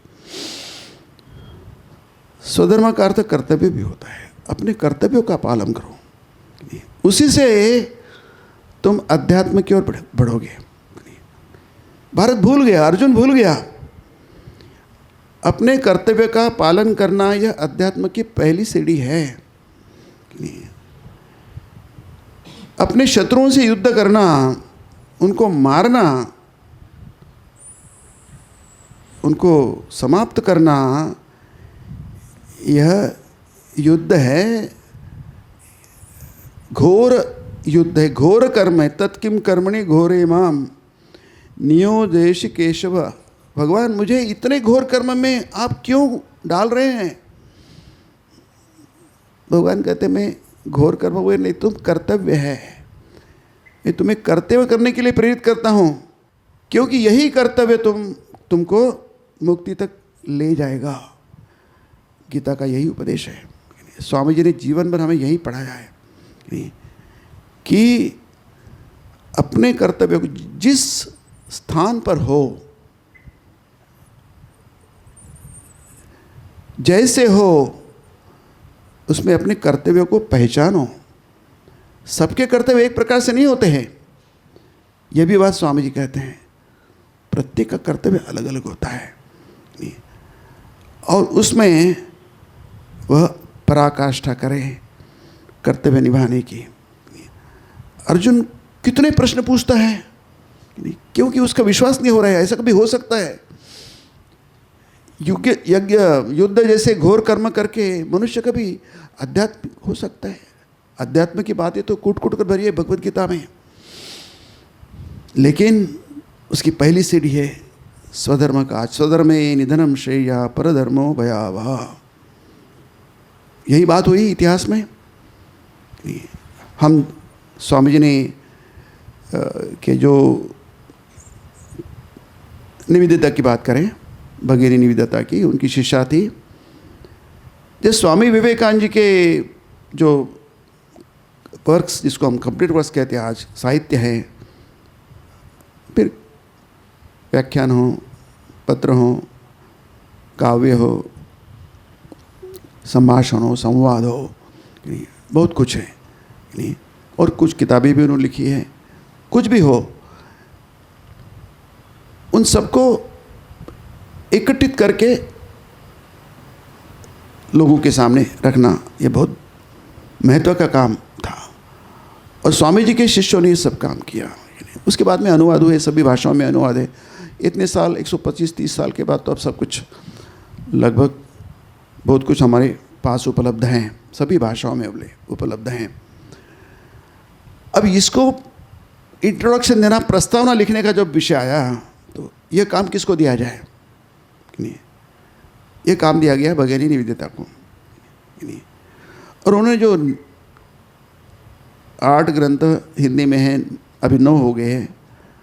हिंदी में 9, इसमें 10 है, बाकी भाषाओं में 10 वगैरह, गुजराती में 12 है। उसमें स्वामी जी का और रामकृष्ण देव का सम्मिलित किया गया है। मराठी में 10 है।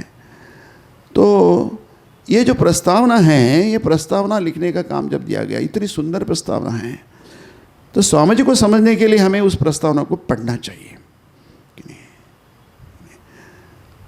क्या बाकी लोगों ने स्वामी जी को समझा नहीं है? समझा है कि नहीं? लेकिन उनकी जो प्रज्ञा थी निवेदिता की, स्वामी शारदानंद जी महाराज ने उनको बताया तुम लिखो। सभी थे, सभी लिखने में सक्षम थे, लेकिन उनको बताया गया कि तुम लिखो। उन्होंने जो लिखी, बड़ी सुंदर बात लिखी है कि नहीं? बड़ी सुंदर बात लिखी है कि स्वामी जी का ये जो साहित्य हैं हमारे पास अभी उपलब्ध हैं कि नहीं, यह साहित्य आने वाली अनेक पीढ़ियाँ इसी ओर देखेगी अपने मार्गदर्शन के लिए। जब अंग्रेजी लुप्त हो जाएगी भारत से, अभी लुप्त कहाँ होगी, बढ़ रही है, लेकिन निवेदिता ने उस समय सोचा था। तब भी माताएं अपने संतानों को भारत का आदर्श क्या है यह बताने के लिए इन ग्रंथों के पन्नों में ही वे खोजेगी। और 3 बातें उन्होंने अंत में लिखी है निवेदिता ने। जब उसका समारोप करती हैं, कंक्लूजन करती हैं, तब उन्होंने 3 बातें लिखी है कि स्वामी जी के साहित्य के, उन्होंने संगीत की उपमा दी है कि नहीं, संगीत में स्वर होते हैं, तो 3 स्वर हैं। वो 3 स्वर कौन से हैं? जैसे मैंने कहा कि बहुत सुंदर है। 3 स्वर कौन से हैं? जिसमें सारा स्वामी विवेकानंद का व्यक्तित्व समाया जाता है, उनका कार्य समाया जाता है। ऐसे 3 स्वर कौन से हैं? वे कहते हैं पहले शास्त्र है, दूसरा है उनके गुरुदेव हैं, और तीसरे है मातृभूमि है। लेकिन ये 3 स्वर जो हैं उनके स्वामी जी के साहित्य के, संगीत के 3 स्वरों में स्वामी जी का समूचा व्यक्तित्व समाया हुआ है कि नहीं? और हमें लगता है कि 3 अलग अलग हैं, वैसे तो अलग अलग है ही, लेकिन हम थोड़ा खोजबीन करें, थोड़ा कुछ उसमें गहराई में जाने का प्रयास करें, तो हमें क्या दिखता है कि तीन नहीं है, अलग नहीं है। यानी स्वामी जी का जब चरित्र पढ़ते हैं, समूचा चरित्र पढ़ते हैं, अंग्रेजी में 2 भाग में उनको शिष्यों ने लिखा है, ईस्टर्न वेस्टर्न डिसाइपल्स ने लिखा है, यानी विस्तृत चरित्र उनमें है। उनमें क्या देखते, तीनों एक जैसा साथ देखते हैं। यानी स्वामी जी का जो व्यक्तित्व है, जैसे बचपन से कुछ घटनाएं, हमने घटनाओं से हमें काफ़ी समझ में आता है, क्योंकि आदमी जब आचरण करता है तो वो उसका नकल नहीं कर सकता, नाटक नहीं कर सकता। जो भाव है आचरणों के द्वारा व्यक्त होता है, नहीं तो नहीं होता है, कुछ उल्टा पल्टा हो जाता है। लेकिन जैसे आदमी का मन होता है, व्यक्तित्व होता है, आचरण द्वारा वह व्यक्त होता है, तब वह नकल नहीं होता है, वह असल होता है। नहीं, किसी प्रकार का मतलब दिखावा नहीं होता है। स्वामी विवेकानंद जी ने कहीं भी दिखावा नहीं पड़ता है। जैसे उनके गुरु के जीवन में कहीं दिखावा आप नहीं देखते हैं, जो कुछ है वो है, लेकिन जैसा है वैसा ही है। दिखाने के लिए वो कुछ करते हैं ऐसी बात नहीं है। एक दिन वो स्वामी जी का विषय है, लेकिन हम थोड़ा रामकृष्ण देव की बात करेंगे कि एक दिन वो इसमें बैठे हैं, मच्छरदानी में बैठे अपने कमरे में दक्षिणेश्वर में, और ध्यान कर रहे हैं, और बाकी सब भक्त लोग सामने बैठे हैं, आजू बाजू में बैठे हैं, उत्तर की ओर पूर्व की ओर बैठे हैं। उसमें थोड़ी देर मच्छरदानी बाजू करके श्री रामकृष्ण बाहर आते हैं और कहते हैं आज मेरा ध्यान नहीं हुआ। अब देखिए, जो समाधिवान पुरुष है, मुहुर्मुहुन जिनकी समाधि लगती है, कैसे लगी उसका उनको पता नहीं चलता, बाकी लोगों को पता नहीं चलता, किसी भी कारण से लगती है। वे कहते हैं आज मेरा ध्यान नहीं हुआ। नहीं, जो है बता देते, नहीं बताने की ज़रूरत क्या है। नहीं, लेकिन भक्तों को जानना चाहिए कि ऐसा होता है। आप हमारा नहीं होता तो आपका क्या है, जब नहीं होता है। देखिए कितना खुलापन है। फिर कहते हैं कि माँ यदि ध्यान नहीं करा देगी तो ध्यान कैसे होगा। वो भाव है, वो भाव ही बता देते हैं। तो श्री रामकृष्ण मातृभूमि और शास्त्र, यानी उनके द्वारा, उनके मुख से उन्होंने जो भाव व्यक्त हुआ है, शब्द व्यक्त हुए हैं, नहीं वे शास्त्र का असल रूप हमारे सामने आता है। असल शास्त्र क्या है, भारत तो कोई नई बात नहीं है, ये तो स्वामी जी बार बार कहते हैं। यह देश तो धर्म प्राण देश है, इस देश का प्राण ही धर्म है। इस देश से धर्म निकाल दिया जाए तो यह निष्प्राण हो जाएगा। मतलब इसमें कोई, जैसे निष्प्राण शरीर में कोई रहता नहीं है, बस उसको अभी ख़त्म कर दो, उसमें कुछ असल बात बची नहीं है। इतना महत्व तो स्वामी जी देते हैं कि भारत मतलब धर्म, और धर्म के दोनों रूप, अभ्युदय और निःश्रेयस। भारत ने सब समय, स्वामी जी कहते हैं, धर्म अर्थ काम और मोक्ष चारों पुरुषार्थों को जोर दिया है। केवल मुक्ति नहीं, ख्याल में रखिए, मुक्ति नहीं, मुक्ति केवल कुछ लोगों के लिए हो सकती है। जैसे श्री रामकृष्ण देव है, शंकराचार्य है, विवेकानंद है, बड़े बड़े लोग थे। इनकी ऊंचाई कितनी है हम नहीं, उस तह तक हम नहीं जा सकते हैं, हमारे चिंता के परे बात है वो, हम नहीं उसका विचार कर सकते। वे कितने महान थे, उसकी खोजबीन हम नहीं कर सकते हैं। इतने महान थे कि उनको अर्थ काम की चिंता करनी नहीं पड़ी, उनके लिए है ही नहीं। नौकरी के लिए हम भागते, युवा लोग भागते, बोलते मुझे नौकरी नहीं करनी है, मुझे नौकरी दे, इसलिए मथुर मोहम्मद से भागते, श्री राम कृष्ण अलग दूर भागते, मुझे पूछे नहीं कि भाई यहाँ काम करो। नहीं, मैं पेट पालने वाली विद्या नहीं सीखना चाहता। ऐसे लोग कितने हैं संसार में, ऐसे बहुत कम लोग होते हैं। लेकिन बाकी सभी लोगों को चारों पुरुषार्थों की आवश्यकता है। पुरुषार्थ का अर्थ होता है जो हमारे संस्कारों में है, संस्कार से मिलता है, परिश्रम से मिलता है, और काल के एक बाद मिलता है। जो हमारे पास अभी नहीं है वो प्राप्त होता है, उसको पुरुषार्थ कहा जाता है। वो संस्कार होने चाहिए, परिश्रम होने चाहिए, उस और बाद में यह भी होना चाहिए कि हमें समय की अपेक्षा होती है, पेशेंस चाहिए, पुरुषार्थ हासिल होता है। फिर चारों पुरुषार्थों की वही बात है, धर्म हो, अर्थ हो, काम और मोक्ष हो। लेकिन सामान्य व्यक्ति के लिए चारों पुरुषार्थ की आवश्यकता है।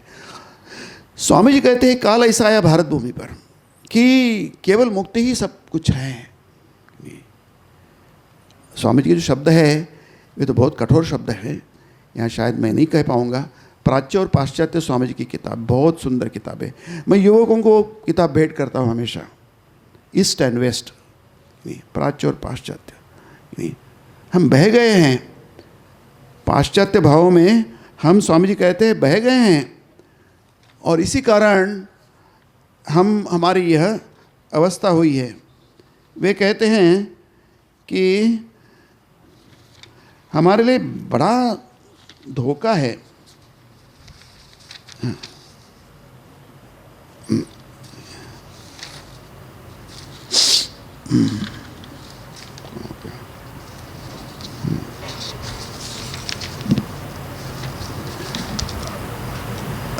कि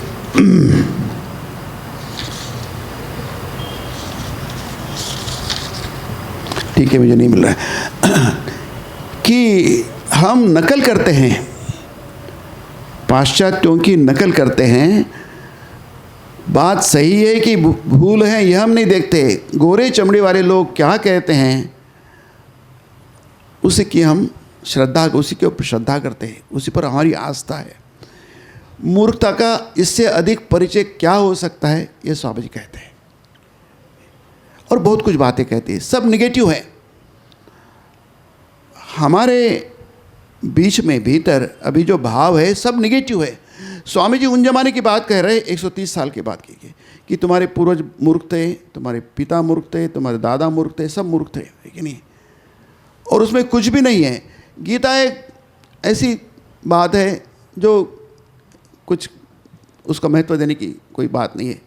इस प्रकार से सब लिखा है, लेकिन समय कम है।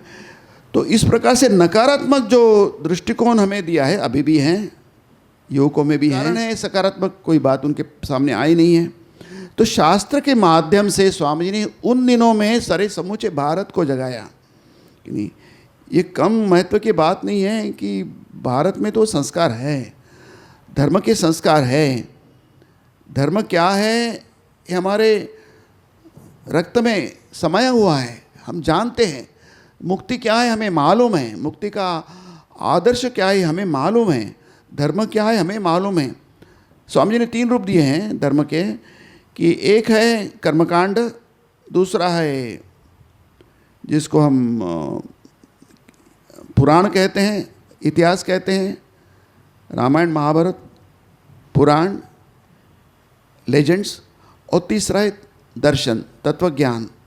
स्वामी जी कहते तत्वज्ञान ही सबसे प्रमुख है, लेकिन तत्वज्ञान के लिए सब लोग पात्र नहीं होते। सबका मस्तिष्क, सबका ब्रेन वो पात्र नहीं होता है, सबका जीवन उस प्रकार का नहीं होता है। इसीलिए धर्म तो सबके जीवन में चाहिए। धर्म के बिना मनुष्य पशु है, पशुओं को मनुष्य के स्तर तक लाना चाहिए, इसे स्वामी जी कहते हैं। उनको देवता के स्तर पर ले जाना चाहिए। उसके लिए यद्यपि दर्शन सबके लिए उपलब्ध नहीं हो या नहीं होता, लेकिन उसी को कर्मकांड के माध्यम से जब हम पूजा पाठ करते हैं वो सब बहुत महत्व का है। और जो कथाएं हैं रामायण महाभारत है, उसके माध्यम से क्या दिया जाता है, आपके पास वो दर्शन दिया जाता है, तत्व दर्शन तत्व ज्ञान पहुँचाया जाता है। इसलिए स्वामी ने सबका महत्व हमें बताया। ये ठीक है, ये ठीक नहीं, बिल्कुल गलत है। सबका महत्व है, सबके लिए सबका महत्व है। जैसे हम यह ना कैसे कि केजी का महत्व नहीं है, प्राइमरी का महत्व नहीं है, माध्यमिक का महत्व नहीं, सबका महत्व है कि उनके लिए जो पात्र है धीरे धीरे विकास होता है। स्वामी जी ने जो किया धीरे धीरे मनुष्य का विकास होता है। और इसीलिए स्वामी ने हमारे समक्ष स्वधर्म का पालन करो। इसका क्या अर्थ है? स्वधर्म, आप जिस पायदान पर खड़े हो उसको समझो, उसको निभाओ और आगे बढ़ो। नकारात्मक कुछ भी नहीं है स्वामी जी की इसमें। अर्थात ये देन श्री रामकृष्ण देव के से पास से आई थी। यदि स्वामी विवेकानंद रामकृष्ण देव के शिष्य न होते, उनके पास न आए होते, तो निश्चित रूप से वो बहुत महान बनते। कि उन दिनों में बहुत समाज सुधारक थे, बड़े बड़े लोग थे। उनमें और स्वामी जी में क्या फ़र्क था या क्या फ़र्क है? उनमें सहानुभूति नहीं थी। जितने भी समाज सुधारक हैं उनमें सहानुभूति नहीं थी, संवेदना नहीं थी, जिसका जिक्र स्वामी नित्य ज्ञानानंद जी किया है कि नहीं। उनकी सहानुभूति, उनका प्रेम था उनके सिद्धांतों के ऊपर। जो सिद्धांत जिनके ऊपर लागू होने हैं, जिनका भला करना है, उनके ऊपर नहीं है। आज भी यही हालत है। इसलिए स्वामी जी कहते हैं कि जो संत है, महात्मा है, अवतार पुरुष है, दे वेर रियल फादर्स, वे हमारे सही सही मायने में पिता हैं। जैसे पिता का स्नेह जो होता है पुत्र के प्रति, संतानों के प्रति स्वाभाविक होता है, उसी प्रकार से था। किसी प्रकार से तोड़फोड़ मत करो, जोड़ सको तो जोड़ो, नहीं तो हाथ बांध के खड़े रहो, लेकिन मुंह से एक निंदा का शब्द मत निकालो। ऐसे स्वामी जी कहते थे। स्वामी जी का जो उपदेश है हमारे लिए, भारतवर्ष के लिए, कि भारतवर्ष की जो महिमा है, प्राचीन महिमा है, वह अनुभूति के कारण है। यह जो सनातन धर्म है, जिसको हम हिंदू धर्म कहते हैं, इस सनातन धर्म का वैशिष्ट्य है अनुभूति। और ये अनुभूति का जो वैशिष्ट्य है वो सारे समूचे विश्व के लिए उपादेय है। समूचा विश्व, इसीलिए समझते स्पिरिचुअलाइज द होल वर्ल्ड। समूचे विश्व को आध्यात्मिक बनाओ, क्योंकि इसी में उद्धार है भारत का और विश्व का। दुख कष्टों का अंत किसी बात से नहीं होगा। स्वामी जी कर्मयोग में कहते हैं केवल आध्यात्मिक दान ही ऐसा दान है कि जिससे हमारी सारी समस्याओं का, सारे दुख कष्टों का अंत सब समय के लिए हो जाएगा। इसलिए स्वामी जी के जीवन में हम देखते हैं कि वे राष्ट्र पुरुष थे। उनको राष्ट्रवादी भी कहते हैं, जिसका उल्लेख महाराज ने किया है, लेकिन उसके पृष्ठभूमि में अध्यात्म था। नहीं, वे समाज सुधारक मतलब I am not a social reformer, I want root and branch reform. मुझे मूल तक जाना है। जब तक व्यक्ति को पता न चले वो कौन है, वो पशु नहीं है, उसके लिए पशु है तो पशु जैसा आचरण करेगा, यदि मनुष्य है तो मनुष्य जैसा आचरण करेगा, यदि देवता है तो देवता जैसे आचरण करेगा। उसलिए मनुष्यत्व को जगाओ, देवता को उनको जगाओ। यू आर डिवाइन, आप आत्मा हैं, आप भेड़ नहीं है, बकरी नहीं है, आप शेर हैं, तत्वमसि। आप वही डिवाइन परमात्मा हैं जो हमारे शास्त्र कहते हैं। हमारे शास्त्र कहते हैं, भगवद गीता कहती है कि अर्जुन तुम क्या हो, मरने वाले नहीं हो। ऐसी कोई भौतिक शक्ति नहीं है जो तुम्हें मार सकती है। न अग्नि जला सकती है, न वायु तुम्हें सुखा सकता है, न पानी भिगो सकता है, न शस्त्र तुम्हें काट सकते हैं।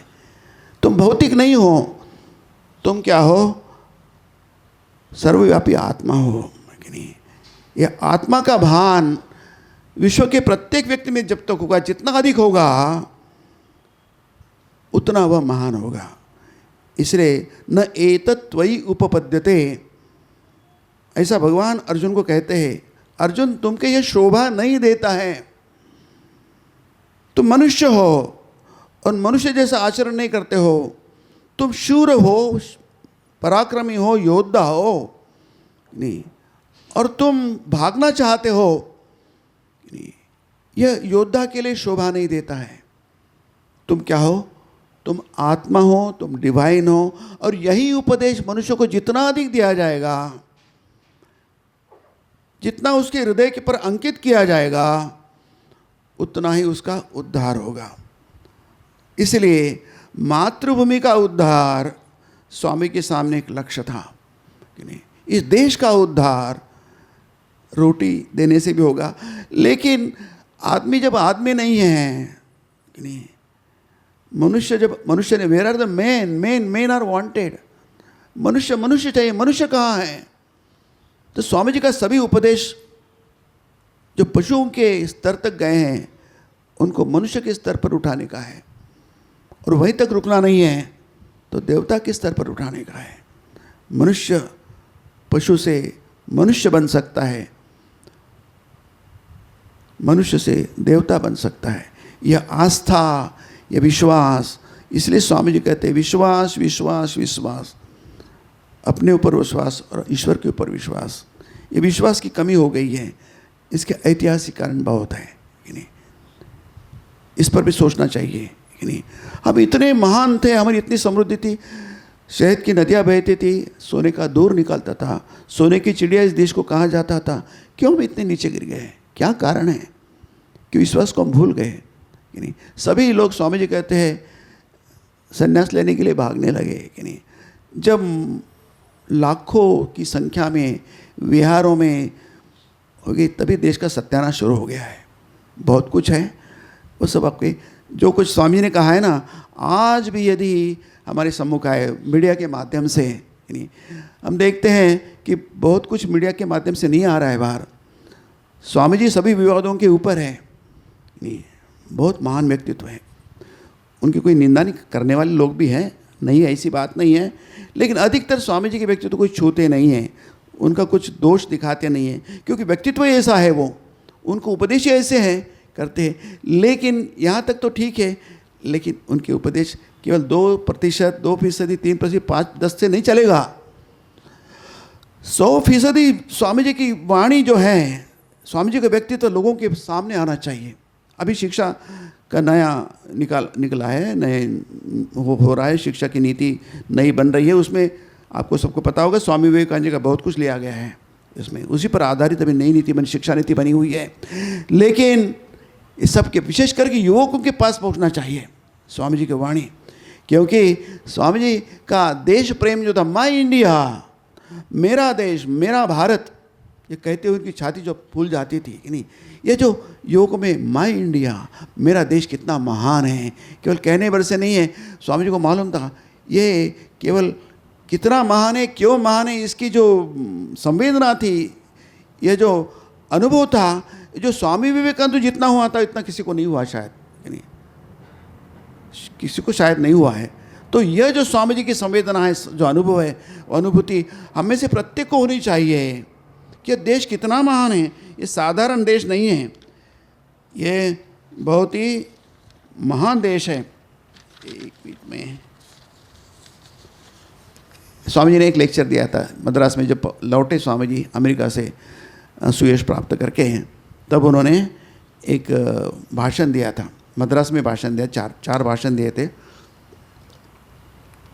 उसमें एक भारत का भविष्य एक व्याख्यान बहुत सुंदर है, नहीं उसका शुरू करते हैं स्वामी जी, वो भाषण ही अपने आप में परिपूर्ण है, नहीं परिपूर्ण है।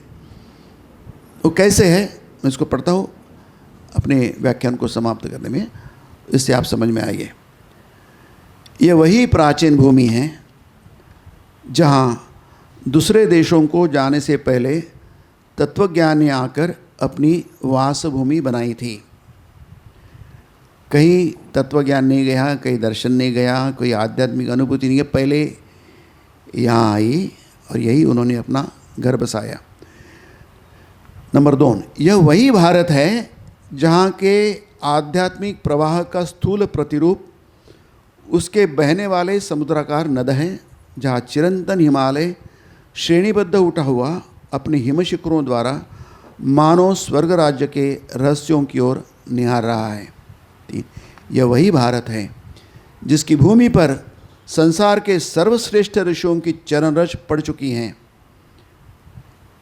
यही इसी भारत में सबसे पहले मनुष्य प्रकृति, उसका जो विश्लेषण हुआ है भारत में सर्वप्रथम, तथा अंतर जगत के रहस्योद्घाटन की जिज्ञासाओं के अंकुर उगे थे।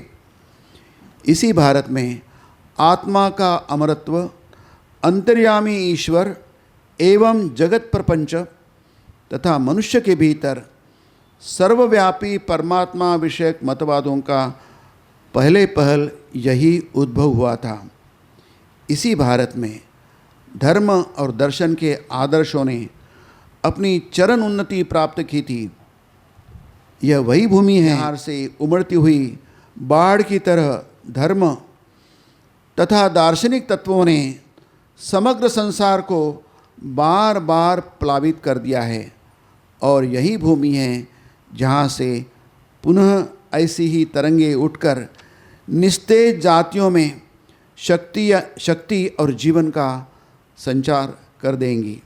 यह वही भारत है जो शताब्दियों के आघात, विदेशियों के शत शत आक्रमण और सैकड़ों आचार व्यवहारों के विपर्य सहकर भी अक्षय बना हुआ है।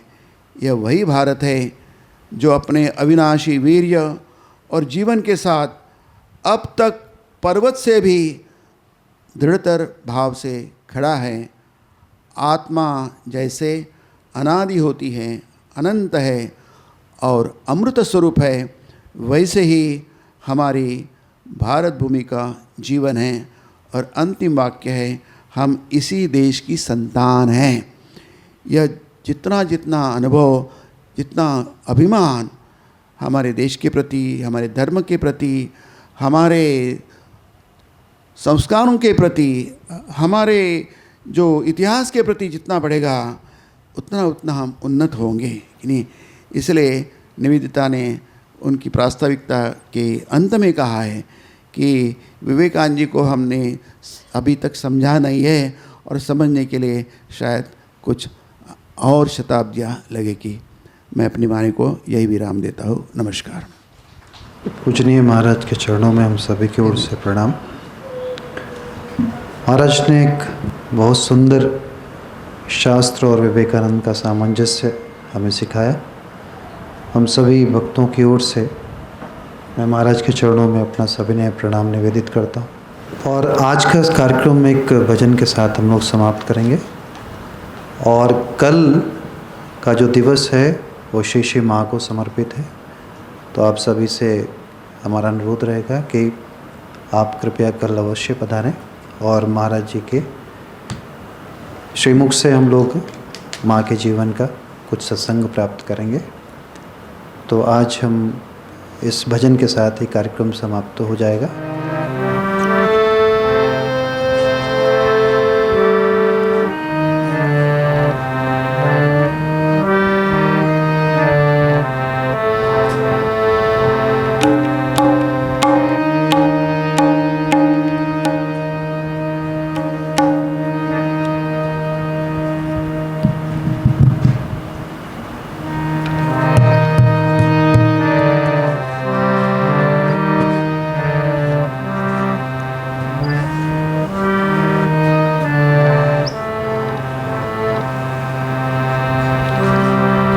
जय वीरेश्वर विवेक भास्कर, जय जय श्री विवेकानंद। जय वीरेश्वर विवेक भास्कर, जय जय श्री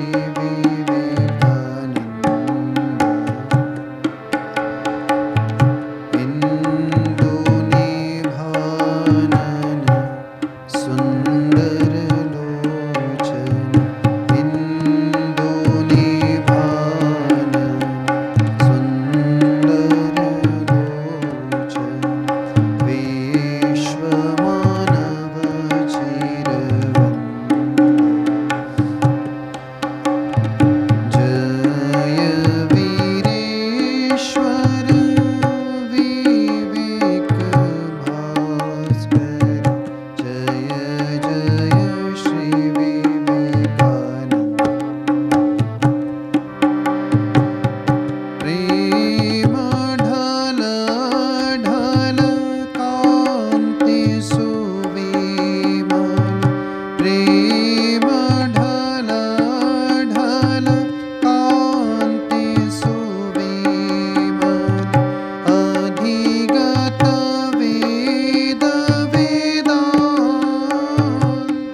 रामकृष्णार्पणमस्तु।